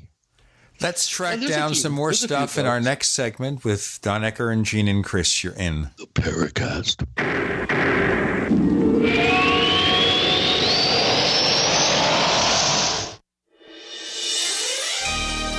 Thank you for listening to GCN. Be sure to visit GCNlive.com today. The answer to being in control of your own healthcare is freedom from insurance. Become part of a group of self-pay patients that come together to share in each other's medical expenses. Individual share amounts begin at $107 a month and $347 for families. Choose from 3 health-sharing programs. Holistic treatments may be eligible for sharing. See guidelines. Discount programs available for dental, vision, and pharmacy. Go to libertyoncall.org. That's libertyoncall.org. Are you looking to become more self-sufficient? Then you need to have your own energy source. The SolarC EMP hardened generator is automatic, maintenance-free, and reduces your monthly electric bill. You can also take it off-grid when you go camping. Contact PortableSolarLLC.com or call for details at 972-575-8875 today. Portable Solar LLC gives you everything you need to start using solar energy in less than 1 hour. SolarC EMP hardened solar generator energy insurance for your family or business. Call Portable Solar LLC today. What would your life be like if you woke up each morning with new vitality, feeling better than you have in years, and you noticed a difference in your sleeping patterns, blood sugar levels, and had a sense of well-being overall? There's something that is changing thousands of people's lives, and you could be one of them. It's called Heart and Body Extract. Sharon Harris, co-creator of Heart and Body Extract, talks about the positive effects of Heart and Body Extract. What happens with the formula Heart and Body Extract is it's giving the body the necessary vitamins, minerals, amino acids, enzymes, and phytonutrients so the body will heal itself. And yes, the body does have the ability to balance blood pressure, balance cholesterol, clean and unclog the arteries. It can also work on balancing the circulation for diabetics. So the body is an amazing thing. It simply needs some help so it has the tools to heal itself. Heart and Body Extract gets results. To order your 2-month supply, call now, toll-free at 866-295-5305. Order online at hbextract.com. Have you checked your Google search results lately? Search results are usually the first impression that people form of you or your business, so make sure that they create a positive impression with ReputationDefender.com. What the internet says about you can have a big impact on your life and your livelihood, even if it's not true. Fortunately, you can now control how you look online and in online search results with ReputationDefender.com. Call 800-831-0771 now. That's 800-831-0771 for your free reputation analysis. If you have negative material from an ex-employee, upset patient, or former client, newspaper article, legal issue, social media, or other source showing up in your search results, you can combat it with ReputationDefender.com. Our dedicated experts in patented technology can help make your online search results look their best. Call 800-831-0771 to learn more. 800-831-0771. That's 800-831-0771. Or visit ReputationDefender.com. If you're 85 or younger, would you like peace of mind and comfort for your family? We're Final Expense Direct with an urgent message for you. The average funeral today costs over $8,000, but the most you'll get from government benefits is $255. How will your family pay the difference? We can help. Our senior plans start as low as just $1 a day and pay up to $30,000 for a funeral and other final expenses. Peace of mind is easy. There's no medical exam. You'll have lifetime coverage, and your plan can't be canceled as long as you pay your premiums. Call now for free information about our senior plans. Answer a few simple questions and receive approval right on the phone. Plus, call right now and we'll give you a discount prescription card for free. Call 800-340-5528. That's 800-340-5528. Again, 800-340-5528.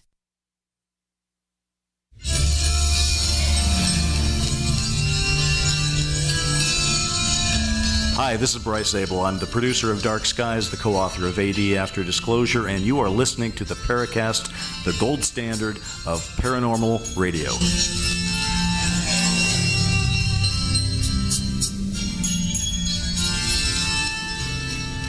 And we've got some questions from listeners we'll ask of Don Ecker a little bit later. But you posed an interesting question, Don, in our previous segment. But I think what we're trying to do more and more here on the Paracast is to try to focus more on recent cases. That's my question. What recent cases? Okay? Who is out there bringing these recent cases to light? Who's tracking them down? Who are today's Chris O'Brien or Don Ecker or Gene Steinberg or Kevin Randall or Stanton Friedman? Okay. Hell, even John Lear. Okay. At one point, now I think we can all agree that over the years, John jumped the tracks in a number of areas. But, you know, there was a time back in the 80s when he was pointing a light at some very unsettling things. And today, that's just not the case, guys. Well, we do have, at least in the animal death realm, we do have some folks that are still out there in attempting to get to the bottom of it. Chuck Zukowski is based out of, I think, Colorado Springs. Margie Kay is based out of Missouri. The problem is they've already figured out what it is, what the agenda is, and they're running around attempting to, you know, in very similar to Linda Howe, to uncover data that supports their conclusion that aliens are coming and gathering body parts for genetic experiments. And as a matter of fact, with Zukowski, some writer, a pretty well-known writer, took up his work and his theory that most, and if not all, UFO sightings and secret underground bases and animal mutilations occur on the 37th latitude line in North America, which is the most ludicrous thing I've ever heard. In fact, when I was talking to a fellow researcher friend of mine, David Perkins, about Zukowski's claim in this New York Times best-selling book, that's not even laughable. It's so ridiculous. I said, you know, what about the cases that happened in Patagonia? I said to Perkins, just pulling a place that's about as far from the 37th latitude as you can get. Not ever hearing about any cases in Patagonia, but he said, yeah, what about that? And then come to hear two weeks later, 40 cases had been reported right around the time I said that to Perkins in Patagonia. So it's one of those weird things of life imitating, just coincidental, comments. The first cases ever from the tip of South America are being reported. And of course, all mutilations occur on the 37th parallel. All mutilations are found on their left side. Check that one out. So we have people that are out there. This is my point. We have people that are out there, but they are not objective. They are prejudging the phenomenon. They've got it all figured out in their mind, and they're looking for data to support their conclusion, and that is called intellectual dishonesty, as far as I'm concerned. Well, at the beginning of this show, we started talking about some off-the-wall things. I was telling you about this hard drive that I recently purchased that died on me. And while I am sitting here waiting for this new drive to reach me, I was going through a bunch of my files for, well, God only knows what reason. But I was going through them, and I came across a document that I had grabbed a number of years ago that I kept. And it had to do with Richard Dolan, okay?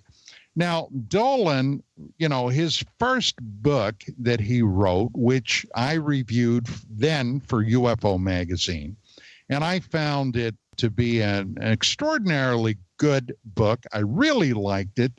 UFOs in the National Security State, his first book. All right.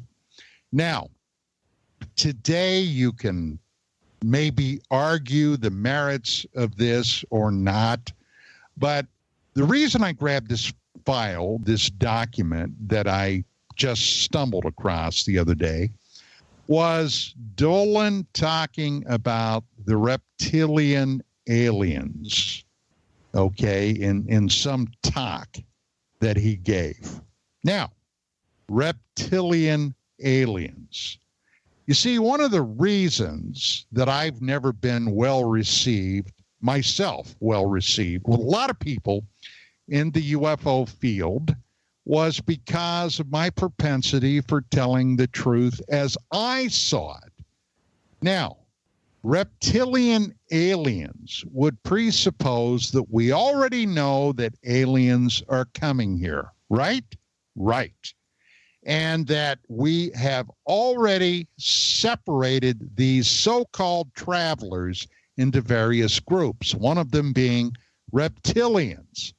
Now, that's where I just slammed the brakes on. Yeah, we know something is happening, but do we know beyond any doubt? Do you and I, the three of us, for example, know that extraterrestrials from another star system are coming here? Well, bottom line is no. Not only no, but hell no.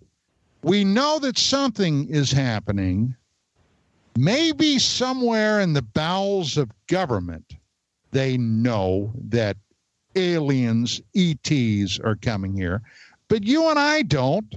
We have nothing that could support that if we had to go into court, a court of law, raise our hand and swear to tell the truth, and then shoot off about the aliens that are coming here.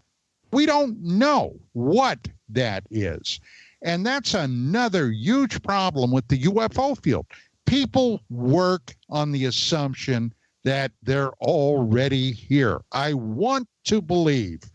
We all will remember the X-Files and the poster that Agent Mulder had on his wall in his office with a picture of a Billy Meyer UFO and the words, "I want to believe," written on it. And that is a stumbling block that we have fallen over time and time and time and time again. The fact is, we don't know. And I'm not shy about saying that. And as a result, radio shows, lectures, and so forth have been exceedingly rare in my life in recent years because People don't like me to come in and tell them what I have discovered or what I failed to discover in all the years that I've been doing this research. Well, I think if we give up making assumptions, we might get a little bit further. But remember also, even the X-Files mythology has changed. Remember, they brought back the series for 6 episodes, and I suppose they're going to do some more in the future. And they decided that it wasn't the alien conspiracy, it was our government using alien technology instead. Right. Which would presuppose that at least at one point aliens did come here and left technology behind. Right? So we're still talking about aliens. Maybe in their mythology of that program, that television show, they are talking about past visits. Or well, they maintain in the new mythology that aliens did crash at Roswell. We took their technology, and the rest of the conspiracy all emerges from our own government. And God only knows what is actually happening. That's been one of the bugaboos of this whole thing ever since. You've got a lot of people out there that are just simply going on the assumption that, hey, they're here. How can anybody deny it? And you know what? The problem with that is, of course, they don't do any research. They just collect cases, and we get nowhere. We're going to get somewhere in a moment with Don Ecker and Gene and Chris. You're in the Paracast.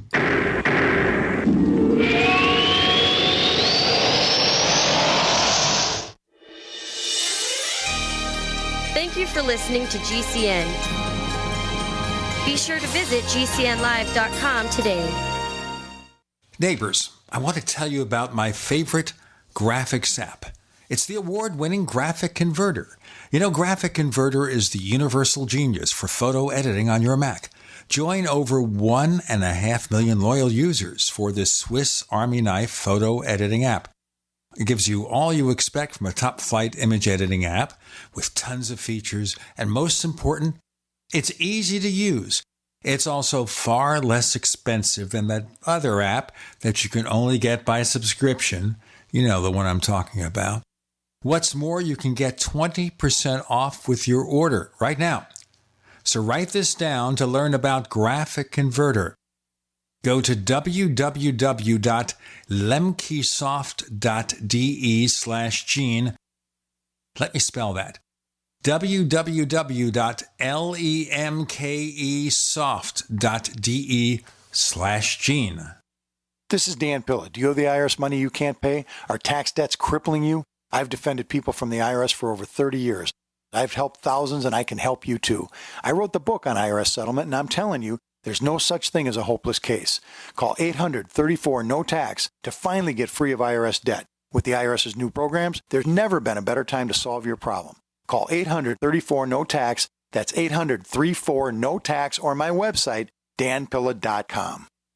Have you ever wanted a shortcut to getting the underground secrets to making money online and seriously grow your business? Whether it's a new business, a part-time income, or an existing business, you have this incredible limited offer to get a copy of this Amazon best-selling book on .com success for free. Uncover the success factors to make your business ignite. Go to secretsignite.com. That's secretsignite.com. Get your free copy now. Go to secretsignite.com.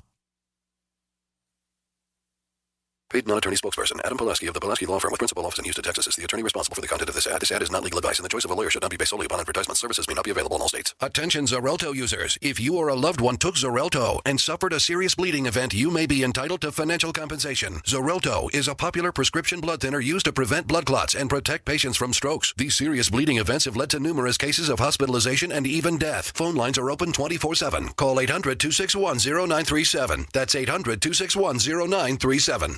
All right, guys, we're ready for our Four Seasons sunroom, and Daddy's gonna get a rec room with refreshments. Oh no, we'll be sleeping under the stars. Mom, what about the one with, the fun?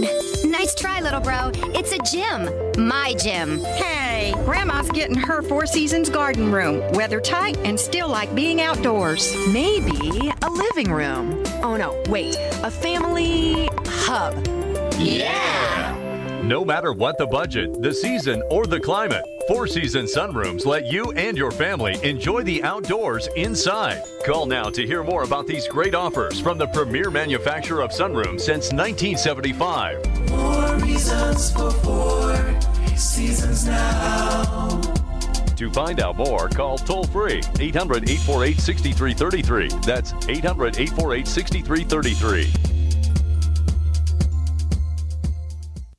Water is the single most important thing your body needs, so you want to be sure it's the best for you and your family. Since 2005, thousands have depended on Berkey purified water. The Berkey Guy provides the lowest priced filtration systems in every size for incredibly delicious water now and in an emergency. Get to goberkey.com or call 877-886-3653. 877-886-3653. goberkey.com.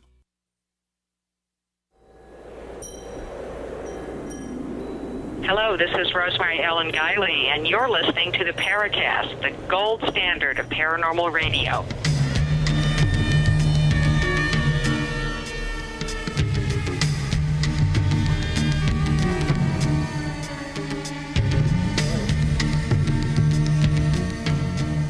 You notice Chris is sounding more and more robotic. What's going on with that, Chris? I don't know. My voice has sounded weird since I've had that nasty crud I've been battling. Oh, I hope there's less crud there now. Of course, we're talking about crud, too, in a different way. But this is true with so many of the UFO organizations now. Not that people are unable to do real research. So, for example, just a couple of weeks ago, I thought we had really good guests here.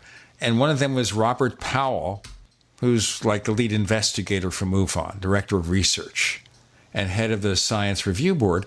And he seems to have a pretty level-headed approach to it. He has looked at newer cases, O'Hare, Stephenville, Texas, that sort of thing. He's not stuck in the past. There are exceptions. Well, okay, I haven't come across him. I've never spoken to him. But that's certainly no criteria to judge it on. Like I said, innumerable times, this is not something that I am really pursuing at this point. I have no interest in getting back out into the field. For what reason, for example? Why would I even bother? The one thing that this field has always lacked, is money to pursue the research. Anybody that has ever done this will tell you, and you guys especially will tell the audience, the bottom line is, yeah, I've been a UFO researcher, and most of the money financing it came out of my own pocket, because how many, philanthropists are going to say, well, oh, you're studying UFOs. Oh, well, how much do you need to go out and research this case? Oh, 10 grand? Sure, here it is. That just doesn't happen. In a perfect world. Well, right there, Chris, you've been working on this camera project, right? Oh, geez. 7 years now, yeah. Right. And how have you managed to finance what you've done up to this point? Well, it's been a combination of a benefactor, Orange County MUFON kicked in a few $100, and then it's been all out of pocket. Exactly.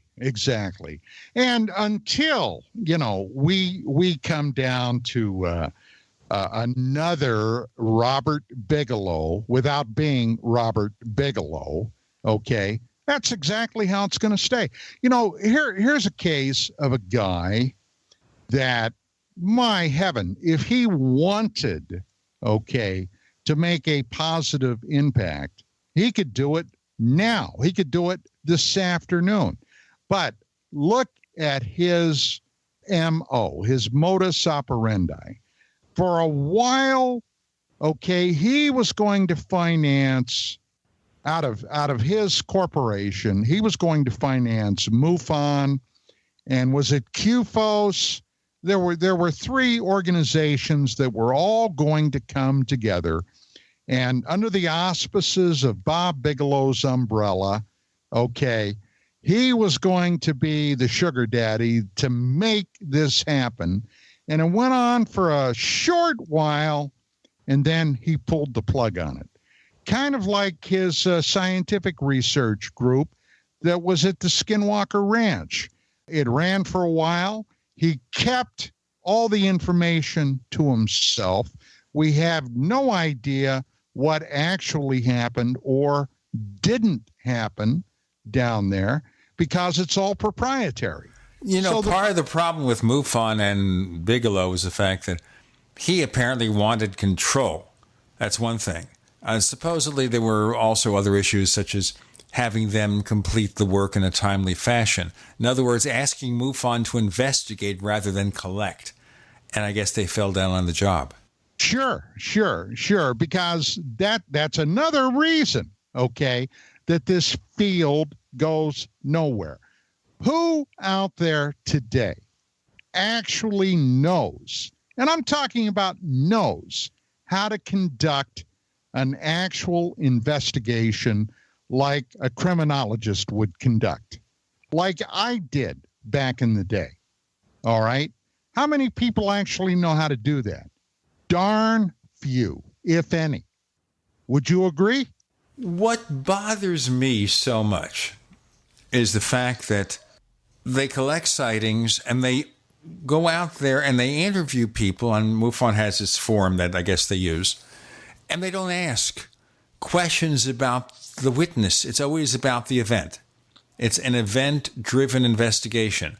Let's look into the person who had the experience. What's their background? Have they seen anything else? Did anything happen to them before the sighting, after the sighting, other members of the family? What? Nothing about the witness. It's all about the event, which is like doing half an investigation.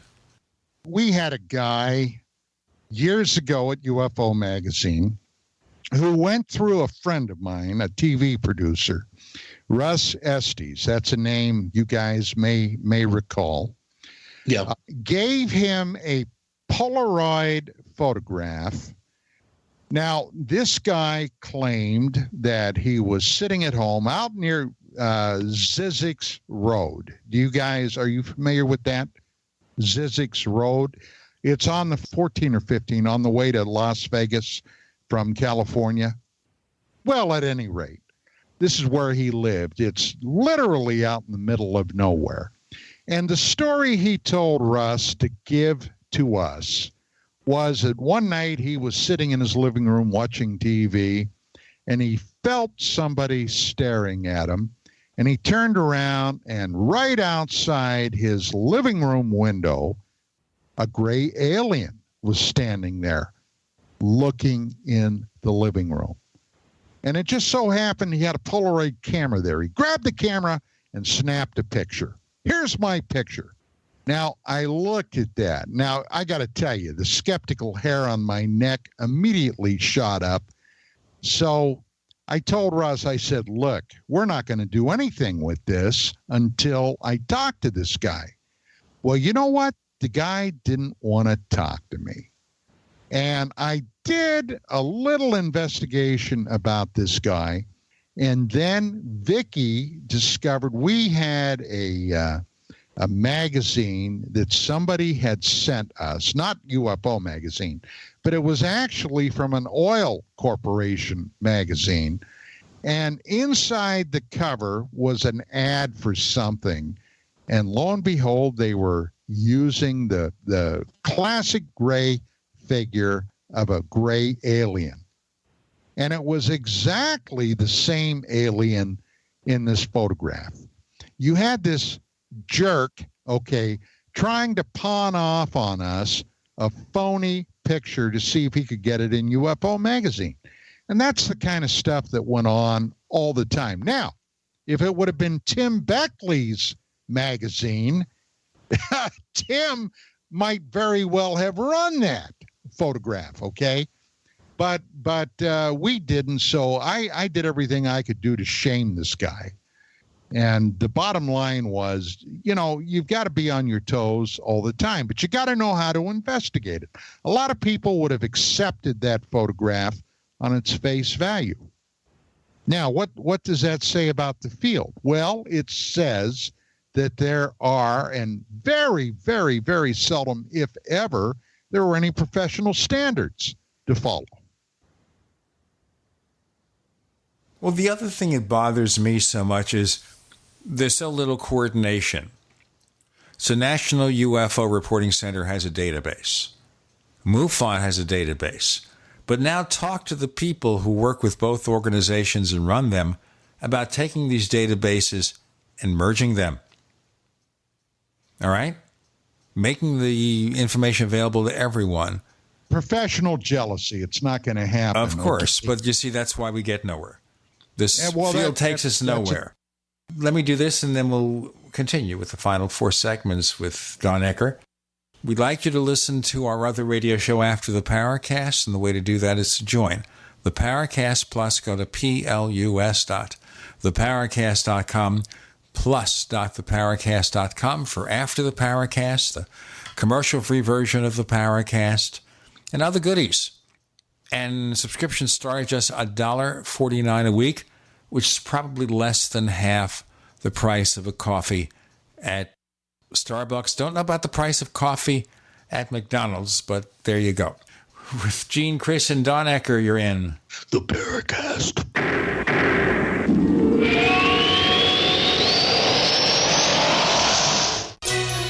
Thank you for listening to GCN. Visit GCNlive.com today. We also have swag. We have all these exclusive Paracast things that you can buy. We've got 60 or so different items, and entails t-shirts, sleeves for notebook computers, iPad cases, mouse pads, the Paracast Jumbo tote bag, all sorts of t-shirts and jackets and stuff like that for men and women. We have a Paracast aluminum water bottle. All this stuff, you go to store.theparacast.com, store.theparacast.com. What makes it special is that the items are the best quality, great t-shirts, fabrics, and they have our official logo on them. That's what makes them special, in multiple sizes and colors. We even have stuff for children, stuff for women, stuff for men. We have all sorts of sizes, like small up to X large. A lot of good stuff. That's the swag from the Paracast. You go to store.theparacast.com, stop by, and take a shopping tour. The answer to being in control of your own healthcare is freedom from insurance. Become part of a group of self-pay patients that come together to share in each other's medical expenses. Individual share amounts begin at $107 a month and $347 for families. Choose from 3 health-sharing programs. Holistic treatments may be eligible for sharing. See guidelines. Discount programs available for dental, vision, and pharmacy. Go to libertyoncall.org. That's libertyoncall.org. Taking turmeric is good, but there's a problem with it. The active ingredient in turmeric, known as curcumin, is poorly absorbed into the cells due to its large particle size. But now, One Planet Nutrition has the answer for this powerful anti-inflammatory. Nanocurcumin, a nanoparticle curcumin which absorbs over 40 times better into your bloodstream. Discover more health benefits of nanocurcumin and nanocurcumin plus, now on sale at oneplanetnutrition.com. Use promo code GCN for your special discount at oneplanetnutrition.com.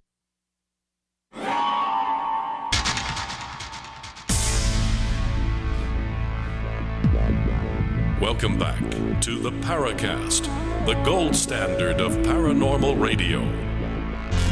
And now, here's Gene Steinberg.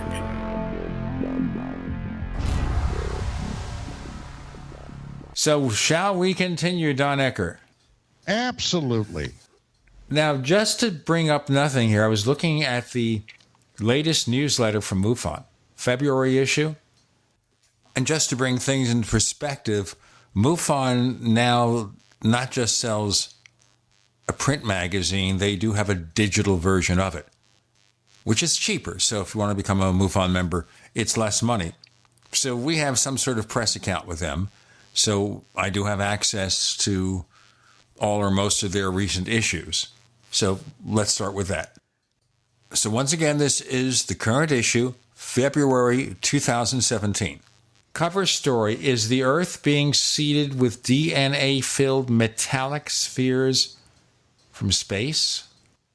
Now, on the surface, this may seem like a story not for a MUFON journal, but for the National Enquirer, but does appear to be a serious story that has been researched. Let's go from there. Well, okay. Before we had to go to break the last segment, I was beginning to say, now I'll just go ahead and say it. I find it humorous, okay, if not ludicrous. All right, first humorous, then ludicrous, that MUFON continues to say they are the only scientific organization. Now, out here in sunny Southern California, all right, I've gone, have been invited to LA MUFON on a couple of occasions to go in and give a presentation. And generally, it dealt with the lunar research that I've been involved with over the years. But back in the early 90s, when my wife, Vicki, and I were still publishing UFO magazine, one of the hallmarks that kind of set us apart from the rest of the crowd was our willingness to do exposés, okay, on charlatans that were making a splash or attempting to make a splash in the field. And one of the guys that I had personally encountered, initially thought he was the real deal, was a guy by the name of Guy Kirkwood, all right? He had a number of other names that he had used over the years, but part of his shtick was that he had been billing himself as a former Air Force interceptor pilot back in the early to mid 1950s. And part of his story was that he had been part of a squadron tasked to fly up to intercept UFOs, unidentified flying objects, and photograph them. And the guy had one heck of a story, okay? Was charming, was friendly. And I first met him at a conference down around San Diego. And somebody introduced me to him, and we hit it off, and I spent a little time chatting with him. I had an idea. Hey, Guy, would love to interview you for UFO magazine. Oh, yeah, sure, great. I said, fantastic. Now, look, the only thing that I would request of you before I do the interview is simply to show me a copy of your DD-214, all right, your military separation documents. Oh, okay, sure. I'll have to dig them out, but yeah, okay, great. Well, that was the last I heard from him for over a year. And suddenly, I see him on one of those then innumerable TV shows on commercial television, where I think it was Linda Howe brought Kirkwood on the air. Well, suddenly, the phone lines at UFO Magazine just started to light up like a Christmas tree with all of these people, you know, calling up, this guy's a fraud, this guy's a charlatan. Oh, really? So, why? What makes him a fraud or a charlatan? Well, back in the 60s, he was pulling this UFO scam, blah, blah. And as a matter of fact, even John Keel wrote about him in his book, Disneyland of the Gods.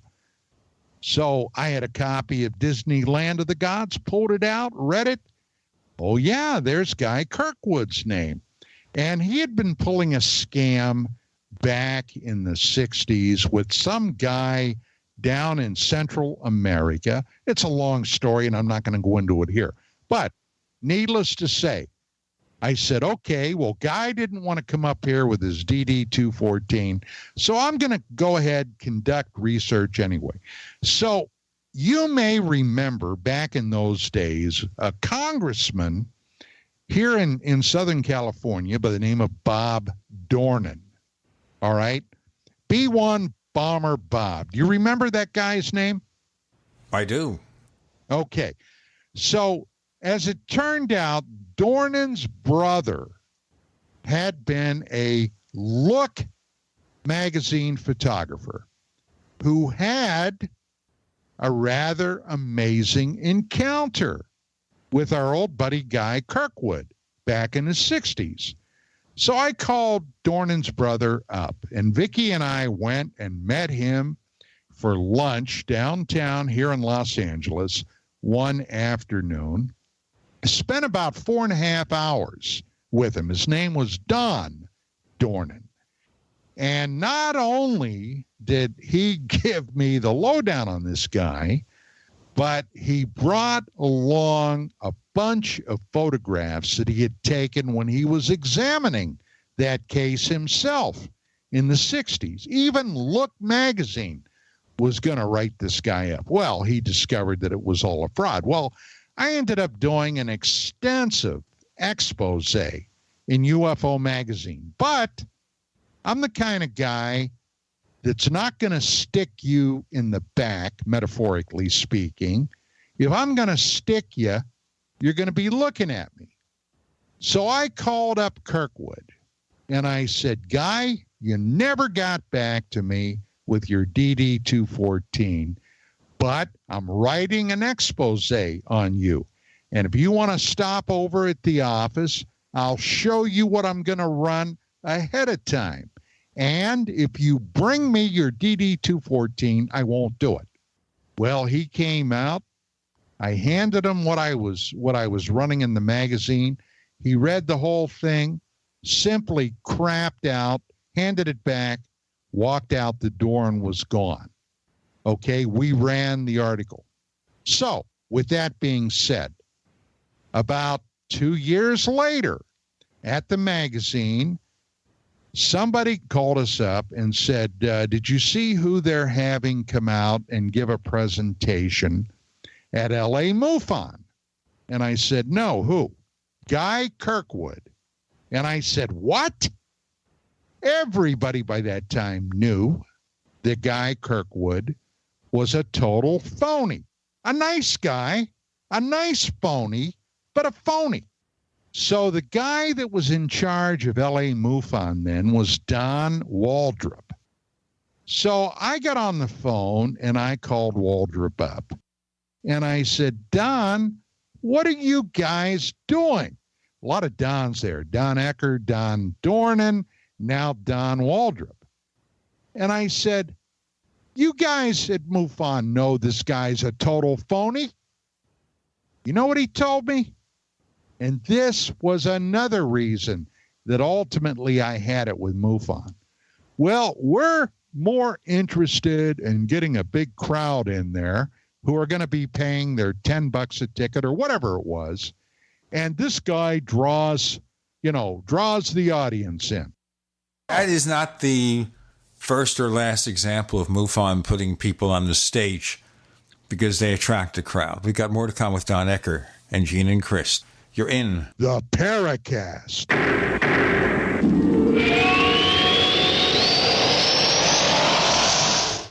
Neighbors, I want to tell you about my favorite graphics app.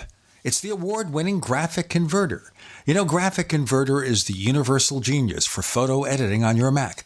Join over 1.5 million loyal users for this Swiss Army knife photo editing app. It gives you all you expect from a top-flight image editing app with tons of features, and most important, it's easy to use. It's also far less expensive than that other app that you can only get by subscription. You know the one I'm talking about. What's more, you can get 20% off with your order right now. So write this down to learn about Graphic Converter. Go to www.lemkesoft.de/Gene. Let me spell that. www.lemkesoft.de/Gene. Hello, Belly Flattening Helpline. Hi, is this the number for the free trial of that belly flattening breakthrough Somabiotics? It is. We're giving away free trials to anyone, male or female, who's over 18 and wants to flatten their belly fast. I heard that Somabiotics is so effective it can actually cleanse pounds of sludge from your belly. Is that true? Sure is. Somabiotics is scientifically formulated with natural ingredients to flatten bloated bellies fast by cleansing pounds of rotting food and toxic sludge from your body. It even combats periodic heartburn and acid reflux, so you'll look and feel great. If your belly flattening results are too dramatic, simply reduce use to every other day. Wow, I'm glad I called. If you're over 18 and want to flatten your belly fast, call now for a free trial of Somabiotics. 1-800-957-5396. But hurry, call now for details while they're still giving these trials away for free. 1-800-957-5396. If lines are busy, try again. That's 1-800-957-5396. Looking for that edge during those intimate moments? We see many ads for enhancement, but the side effects include death. At GCN Team, we should change the Healthy Body, Brain, and Heart Pack to the Healthy Libido Pack. The brain and heart are not the only organs that require a healthy vascular system. For proper blood flow at the right moment, go to GCNteam.com or call 877-878-4203. That's 877-878-4203. That's 877-878-4203. You ever wonder what happened to America? They lost. We won. Want to see what Trump's up against? Revelation, the movie.info. Because of what we did on this day, change has come to America. The nation has been hijacked by international forces bent on global governance. When I was a boy, it was okay to be proud of the flag, heritage, mom and apple pie. God was in school, morality had a future, and beef was for supper.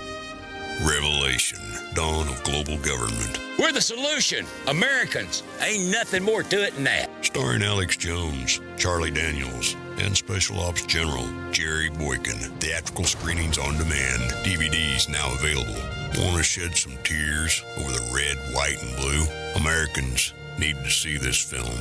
Revelation, the movie.info. Let's fix it. Paid non-attorney spokesperson Adam Pulaski of the Pulaski Law Firm with principal office in Houston, Texas is the attorney responsible for the content of this ad. This ad is not legal advice, and the choice of a lawyer should not be based solely upon advertisement. Services may not be available in all states. Attention Xarelto users. If you or a loved one took Xarelto and suffered a serious bleeding event, you may be entitled to financial compensation. Xarelto is a popular prescription blood thinner used to prevent blood clots and protect patients from strokes. These serious bleeding events have led to numerous cases of hospitalization and even death. Phone lines are open 24/7. Call 800-261-0937. That's 800-261-0937. We'd like to hear from you.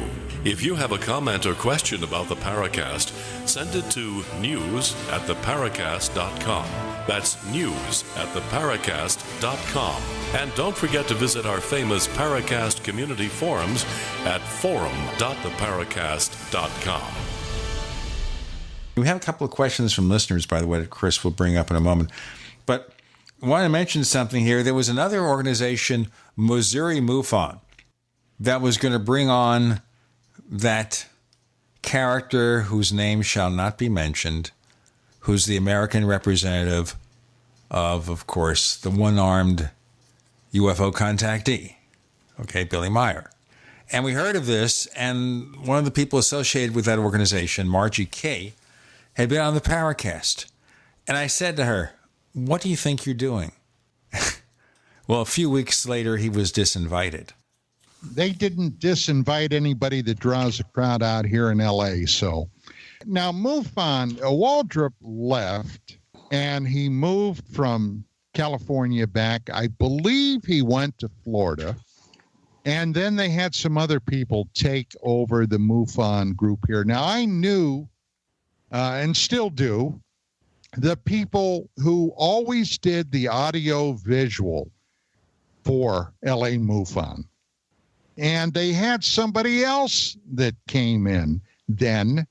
And whatever caused this, after many, many years of being the audio-visual wizards, and they were wizards for LA MUFON, they all ended up leaving. They had some kind of huge falling out. Now, hey, that can happen with any organization, any group.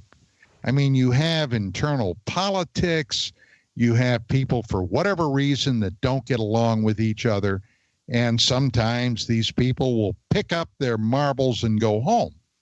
But, you know, when they knowingly will bring in a phony, a fraud, a liar, and basically treat this individual before their audiences like this individual has something worth saying, or saying something that's worth hearing, then you got to look at the overall organization. And I got to tell you, it's been many years since I've considered MUFON a legitimate UFO investigating organization. But is there any legitimate UFO investigating organization? Seems most we hear about are just sighting collectors. There might be, Gene, Chris, there might be, but I got to tell you, if there is, I have not encountered them. So as far as I know, the answer is no. But I leave the door open a little bit on the off chance that there might actually be one out there. But like I said, I've never encountered them. Chris, we have some questions from our audience for Don Ecker. Can you fish a few up? Sure, indeed we do. Here's a good one, and this is something that I heard. I remember hearing this years ago, Don, but Nix, who is our latest member to sign up at forum.theparacast.com, where our signups and forum members can post questions for our guests. And Mr. Nix, who signed up yesterday, or Ms. Nix, is asking, is it true that early cosmonauts carried handguns? Well, I don't know about cosmonauts because they were Soviet Union spacefaring guys, but American astronauts did when they first went to the moon. As a matter of fact, I originally broke that story in the midst of my lunar research. Somebody told me that. I was astounded when I heard that, going to the moon, they were carrying 45 caliber automatic pistols. And so Vicki and I called NASA up, and we spoke to their public relations person, and this has been a long time ago. But they, as a matter of fact, admitted that, yes, they did carry weapons to the moon, but their excuse was they carried weapons because in the event that when the space missions, the astronauts came back, to planet Earth, in the event that they came down in some wild, woolly place, like in a jungle in Africa or something, they would have a means to defend themselves. Now, I got to tell you, when I heard that, one word went off in my head, and it was colorful expletive, okay? And I looked at the explanations, and I said, but wait a minute. The lunar explorers always come back to the ocean because we don't have a way to soft land our spacecraft. And remember now, we're talking about the Apollo missions on terra firma, on ground. They always came back in the Atlantic Ocean. They landed in water. As a matter of fact, they'd move a whole naval fleet out there to make sure that they had all this water covered so they could immediately pick up the astronauts. So, what was the actual reason that they carried weapons to the moon? Well, you're going to have to make up your own mind about that. But yes, they did.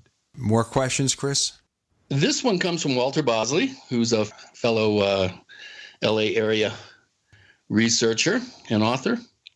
After all the years you've studied and investigated UFO cases, which one is your favorite? Well, don't say Roswell. I have always, when I was conducting a lot of active research, the cases that always thrilled me, the ones that I really jumped into with gusto, were cases that happened in Earth space and near Earth space. I was involved in a number of investigations, and I may sound like a broken record when I say this, but one of my favorite cases involved the STS-48 shuttle mission that I broke originally on NBC and then CNN. Okay, it was an astounding case where a space shuttle above Australia, New Zealand encountered an unknown object, a UFO, and then subsequently what seemed to be a weapon shooting at this thing, and this thing taking drastic evasive maneuvers. That's one case. The other case was, and it's going to sound like I'm trumpeting my own horn, but another case that absolutely fascinated me was a case that NASA and the Soviet agency Glav Cosmos took together, a mission that they were both involved in, going to Mars with a probe called Phobos 2. Let's talk about that probe and more in our next segment with Gene and Chris. You're in the Paracast.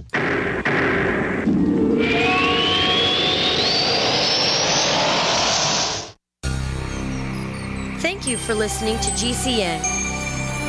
Visit GCNlive.com today. ProPure water filters, making water great again. Taste and feel the difference with state-of-the-art filter technology. Pro 1 G2.0 and Pro Max filters are independent lab-tested to NSF standards. Choose from Gravity, Countertop, Pitcher, Shower, and Inline filtration products. There's a ProPure for you. Buy risk-free today. Visit your authorized ProPure dealer for details or ProPureUSA.com. That's ProPureUSA.com. Why be held hostage by your wireless carrier for 2 years? What if there were no contracts, no activation fees, no tracking, tracing, or draconian gimmicks, all on America's largest 4G LTE networks? Introducing PixWireless.com. Activate your Sprint, AT&T, and unlock GSM phones instantly. Bring your own device and make the switch today. Here's how. Call or click 1-866-205-9513 or PixWireless.com, spelled P-I-X. PixWireless.com. Are you happy washing your hands with harsh chemicals? Are you happy doing laundry with detergents? Are you happy paying high prices? Find your happiness with Pure Soap. These all-natural, earth-friendly Pure Soaps are the very best you've ever used. Buy in bulk. Get a 12, 36, or 48-month supply, or get items individually and still save big. You're getting soap products twice as good as what you're using now, earth-friendly and natural soaps. Your family deserves the best. Happiness is 5starsoap.com. Why not put your money up the drain for a change? See them at 5starsoap.com or call 1-800-340-7091 for a catalog. Cal Ben Soap Company can save you thousands of dollars and give you good old-fashioned real soaps that are triple concentrated. Soaps made from vegetable and coconut oils. See their full selection of soaps at 5starsoap.com. That's F-I-V-E starsoap.com. Or call 1-800-340-7091 for a catalog. Hi, Peter Vaccaro for ParanormalDate.com. Are you looking for love in all the wrong places? Now you have a chance to change that by signing up for free at ParanormalDate.com. This incredible dating site puts people of like minds together. People who are interested in the strange, the unusual, mysteries, ghosts, UFOs, and the afterlife, and so much more. ParanormalDate.com was developed for you. people seeking a viable alternative to the other dating services. You can join for free by going to paranormaldate.com, and if you decide you like it and want to connect with people, use the code GEORGE for a substantial discount. Mark Rawlings, president of ParanormalDate.com, says so many people hunger to share their experiences about the paranormal, the unexplainable, or the afterlife, and so much more, and this is the source for them to meet and share that common interest. So sign up for free at ParanormalDate.com, ParanormalDate.com, and use the code GEORGE if you decide to connect with someone you like. Individuals and businesses with tax problems, listen carefully. Do you feel like you're losing control over your finances? If you owe over $10,000 in back taxes or have unfiled tax returns, we can help you take back control. The IRS is the largest and most aggressive collection agency in the world, and they can seize your bank account, garnish your paycheck, close your business, and file criminal charges. Take control of your tax problems now by calling the experts at Tax Mediation Services and take advantage of the Fresh Start program and new laws that may allow us to negotiate a settlement for the lowest amount possible. Our team of tax attorneys and enrolled agents can stop collections and get you protected so you can take control of your financial future. Tax Mediation Services is accredited by the Better Business Bureau. Call now for a free case review and a price protection guaranteed quote. Call Tax Mediation Services now at 800-615-7709. That's 800-615-7709. 800-615-7709.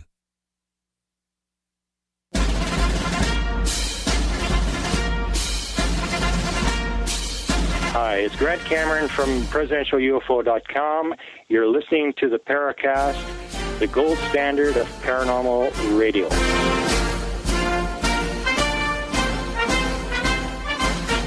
The Probe, Phobos 2, the guest, Don Ecker. Yeah, this was a space mission that NASA and Glab Cosmos took jointly. And it was not known at the time that this happened, all right, that NASA was a part of this mission. But the Russians sent two probes up. One disappeared entirely a little over a month after these two probes took off. Both of them joint missions with NASA.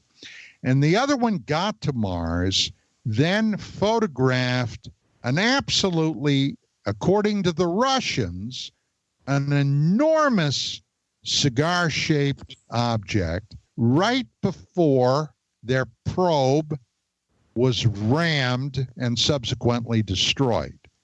Now, those to me represented the kind that, along with STS-48, represented what in fact might be a sign of an extraterrestrial intelligence or sentient beings. Were they actually? Well, I have no way of absolutely knowing, but that's my suspicion. So if anybody were to ask me my favorite cases, that would be it. Let me ask kind of a different question here before we go on. Don, is there a case out there that you once touted, championed, felt really was important, significant, that later on maybe it didn't turn out to be what you thought it would be? Well, initially, when I first became involved, one of the early researchers that I was in touch with, and this was, as a matter of fact, even before UFO Magazine, I was a part of the old Paranet computer system. And along about 1986, 1987, television news broadcaster George Knapp had what ended up being a couple of specials where he touted a incognito Area 51 quote-unquote scientist, all right, on his special, his TV special. And it turned out to be the infamous Bob Lazar case. Now, John Lear, as a matter of fact, wrote up a paper where he touted the fact about Lazar, and Lazar working on something called Excalibur, or Lazar brought this thing to the forefront, Excalibur, which was purported to be a ground-penetrating missile that the U.S. government was developing to take out underground extraterrestrial bases. Okay? Now, did I believe that on the face? No. But this information was, at the time, so astounding that I gave some credence to it. And, of course, as soon as I got my feet a bit more grounded and applied my detective hat into the mix, I came to the decision that a lot of this was simply crap. Now, I'm not saying that I think that Bob Lazar was necessarily crap. I still think there's a great untold story there. But a lot of what Lear was touting in his original writings, I came to the conclusion pretty quickly that it was garbage. But you think some of what he had to say was true? I've always been kind of negative towards him. Are you talking about Lazar? Yeah. Look, I am not, and I've said this for years, okay? I've relegated the whole Lazar thing to my gray basket for only a couple of reasons that I have not been willing to dismiss the whole thing.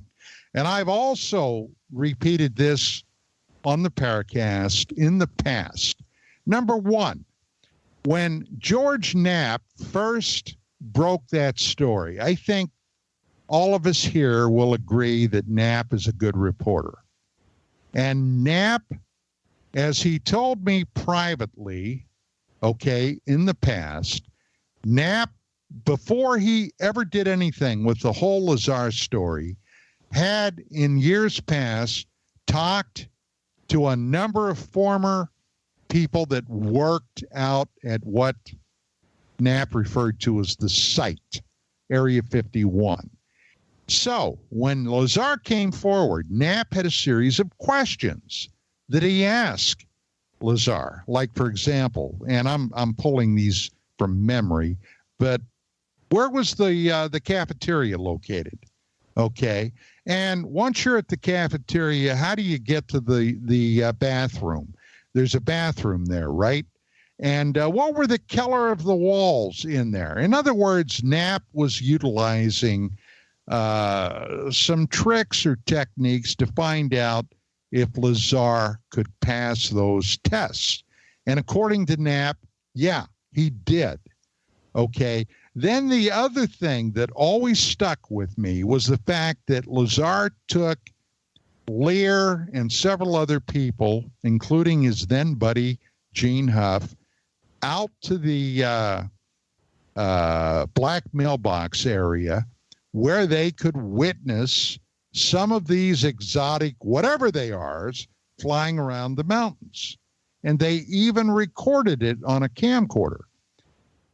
This was right before Lazar and Huff got caught. All right.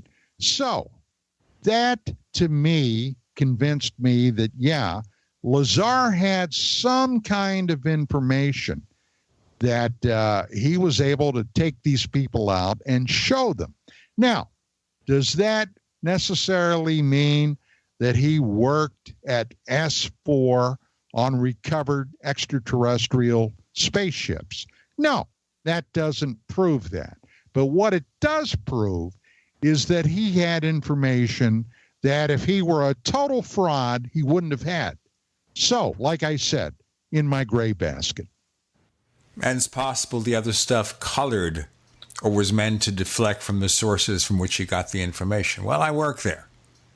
That sort of thing. Just suggesting. Hey, anything is possible. Now, here's the other unfortunate truth. Truth, okay?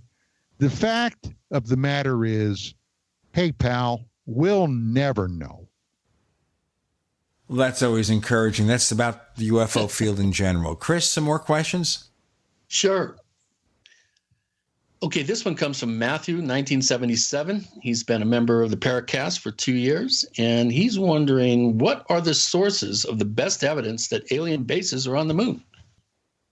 And before you go on, Don, we have about a minute for this segment, then we'll continue in the next segment. Go on, please. Okay. I conducted research into that going back to 1991. Now, do I have a secret government insider that gave me information on this? No. Do I have a series of photographs from NASA that were procured through public sources? Yes. And did I go through these with a fine-tooth comb along with some help? Absolutely. And was I convinced that I saw things that could only be artificial? I was. I did. And yes, I am convinced they're artificial. Now, with that being said, if I am correct, what does that mean? Let's find out in our next segment. With Don Ecker, Gene, and Chris, you're in the Paracast.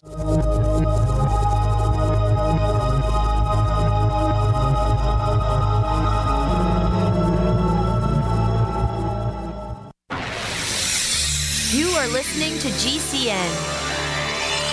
Visit GCNlive.com today. We also have swag. We have all these exclusive Paracast things that you can buy. We've got 60 or so different items, and entails t-shirts, sleeves for notebook computers, iPad cases, mouse pads, the Paracast jumbo tote bag, all sorts of t-shirts and jackets and stuff like that for men and women. We have a Paracast aluminum water bottle. All this stuff, you go to store.theparacast.com, store.theparacast.com. What makes it special is that the items are the best quality, great t-shirts, fabrics, and they have our official logo on them. That's what makes them special, in multiple sizes and colors. We even have stuff for children, stuff for women, stuff for men. We have all sorts of sizes, like small up to X large. A lot of good stuff. That's the swag from the Paracast. You go to store.theparacast.com, stop by, and take a shopping tour. The answer to being in control of your own healthcare is freedom from insurance. Become part of a group of self-pay patients that come together to share in each other's medical expenses. Individual share amounts begin at $107 a month and $347 for families. Choose from 3 health-sharing programs. Holistic treatments may be eligible for sharing. See guidelines. Discount programs available for dental, vision, and pharmacy. Go to libertyoncall.org. That's libertyoncall.org. Taking turmeric is good, but there's a problem with it. The active ingredient in turmeric, known as curcumin, is poorly absorbed into the cells due to its large particle size. But now, One Planet Nutrition has the answer for this powerful anti-inflammatory. Nanocurcumin, a nanoparticle curcumin which absorbs over 40 times better into your bloodstream. Discover more health benefits of nanocurcumin and nanocurcumin plus, now on sale at oneplanetnutrition.com. Use promo code GCN for your special discount at oneplanetnutrition.com. We use cell phones against our heads every day. But now, a landmark U.S. government study confirms increased health risks from exposure to EMF radiation emitted from these devices. The time to protect yourself is now. The solution is Defender Shield. Proudly made in the USA, Defender Shield blocks virtually 100% of EMF radiation emitted from cell phones, tablets, and laptops. Buy now at DefenderShield.com. Use discount code DEFENDER for 10% off. DefenderShield.com, the worldwide leader in EMF radiation protection.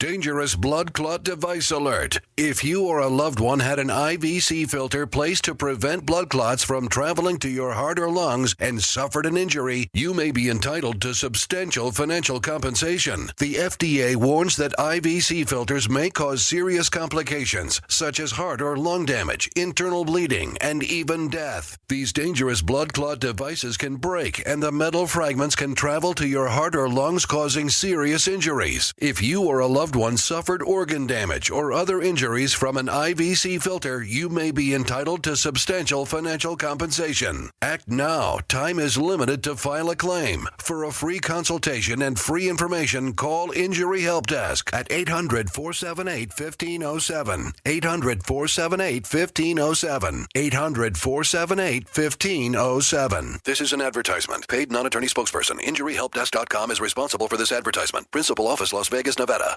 Lifetime grazed 100% grass-fed beef has the health benefits you seek. When compared to conventional beef, it offers good fats while virtually eliminating the bad. That's the result of cattle who never eat grain, ever. Rich in antioxidants, including vitamin E, C, beta-carotene, and CLA. No artificial hormones, antibiotics, or other drugs. For all our fresh, non-cooked products with only 100% grass-fed beef, go to MidasResources.com. Use voucher code GCN to get 30% off your order. MidasResources.com or find us on Facebook.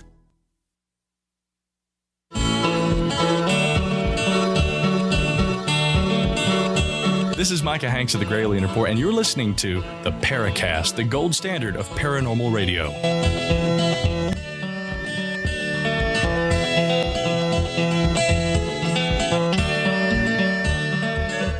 So put it all together, Don Ecker. What does all this mean?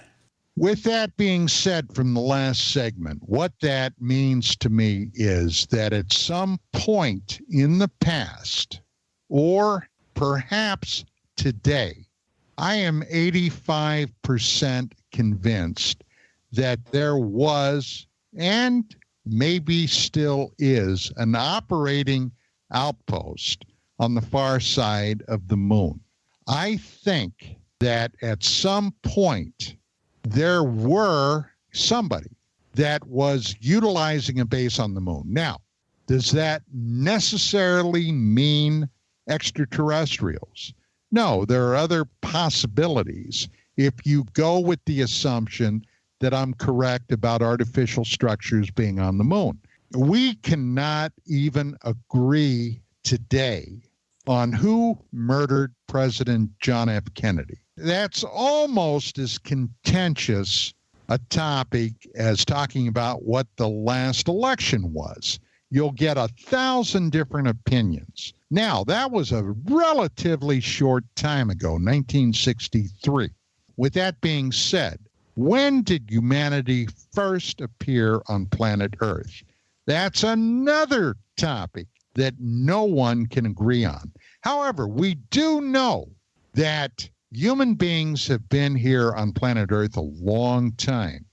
And roughly 10 to 12,000 years ago, we underwent a cataclysmic climatic event that caused the ice sheets that was covering then most of North America to suddenly disappear, which raised the level of the oceans several hundred feet. In other words, areas that previously had been dry land are now hundreds of feet or more under the ocean surface. When that happened, there were people here. Those people were displaced or perhaps died as a result of that climatic event. Now, how advanced were they? Well, depending upon who you talk to, you can get into a discussion that human beings back then, at least some of them, might have been very far along being advanced technologically. If you ever heard about or could get a copy of a book by Michael Cremo and Richard Thompson titled Forbidden Archaeology, they have documented going back over 3 billion with a B years of what could only be manufactured artifacts that were discovered right here on planet Earth. Things that are inexplicable and things that science today refuse to even acknowledge exist, although they're hidden in museums all over the planet, down in the dusty archives. Some really weird things. Now, what does that suggest? Well, at some point in our past, there was a heck of a lot more going on than what we will acknowledge today. So is it possible that maybe early humans went to the moon? Well, that's a possibility along with aliens. If you talk to Walter Bosley, you had mentioned Walter earlier. Walter has been working on some theories that we, in fact, may be dealing with a breakaway civilization here on planet Earth. And by the way, listeners, if you go through the Paracast archives and at theparacast.com, they are searchable. You'll see several interviews we've done with Walter Bosley about his breakaway civilization theories. Go ahead, Don. So the bottom line is, I don't know what is up there. Would I love to go up and take a look? You betcha I would. That's unlikely to happen. But I am convinced that at some point in the past, and the possibility exists that even today, there is an ongoing outpost up there.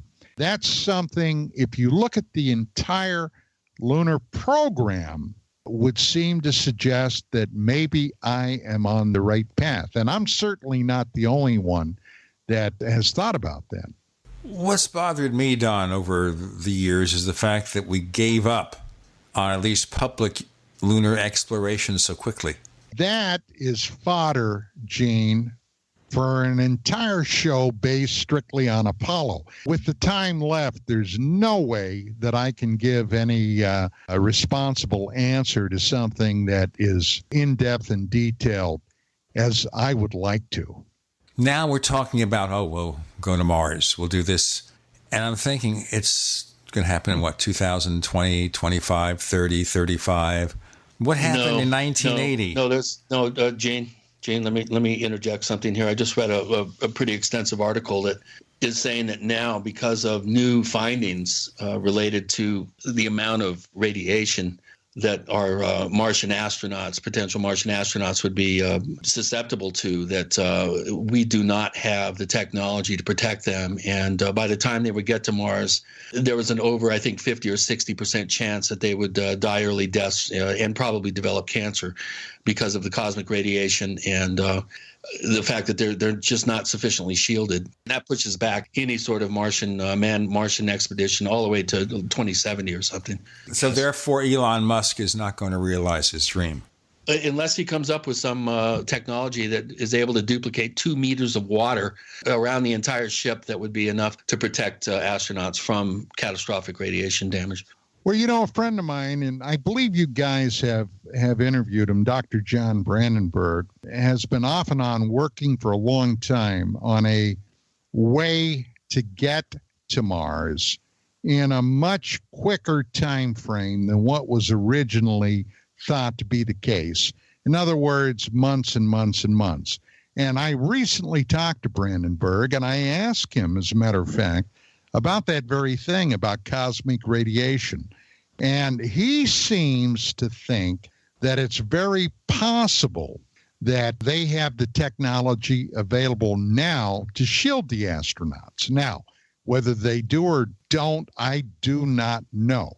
As of late September, Elon Musk was seeking Mars explorers with $200,000 and, quote, in this headline from Bloomberg Technology, guts to risk death. So I suppose we're going to have to see whether there is a radiation danger. I certainly hope there isn't. I mean, think of the romantic ideal that maybe in 5, 10, 15, 20 years, whatever, some of us will get to Mars. And the princess may be waiting for us, right? Right, the princess and the gods of Mars and all those people. And we'll see the Dead Sea bottoms of Barsoom. Yeah. Don Ecker, please tell our listeners, if they want to know more about what you do, where can they check you out? Other than our forums, of course. Well, Facebook is a good place. And right now, Dark Matters Radio runs every night on Cyberstation USA. You can get to Cyberstation by going to www.dq, like Quebec, rm.com. And Friday nights, Richard Saraday, another friend of the Paracast. Incidentally, guys, Richard wanted me to tell you both howdy. Richard Saraday and I do an open line Friday show. Once again, same place, www.dqrm.com, beginning at 9 p.m. Pacific. We'll find us on Facebook. We have 2 Paracast fan clubs. We have the Paracast on Twitter. And more important, we've got the Paracast Plus at plus.theparacast.com. It's a special subscription service. Prices starting at just $1.49 a week, $4.99 a month. And annual 5-year and lifetime subscriptions are available as well. We offer the After the Paracast podcast, the commercial-free version of this show. We've got some show transcripts on there, some videos from The Other Side of Truth from Paul Kimball, and lots more. Go to plus.theparacast.com for more information. Don, it's been fun. We only just got started. Thanks for joining us on the Paracast. You bet. My pleasure.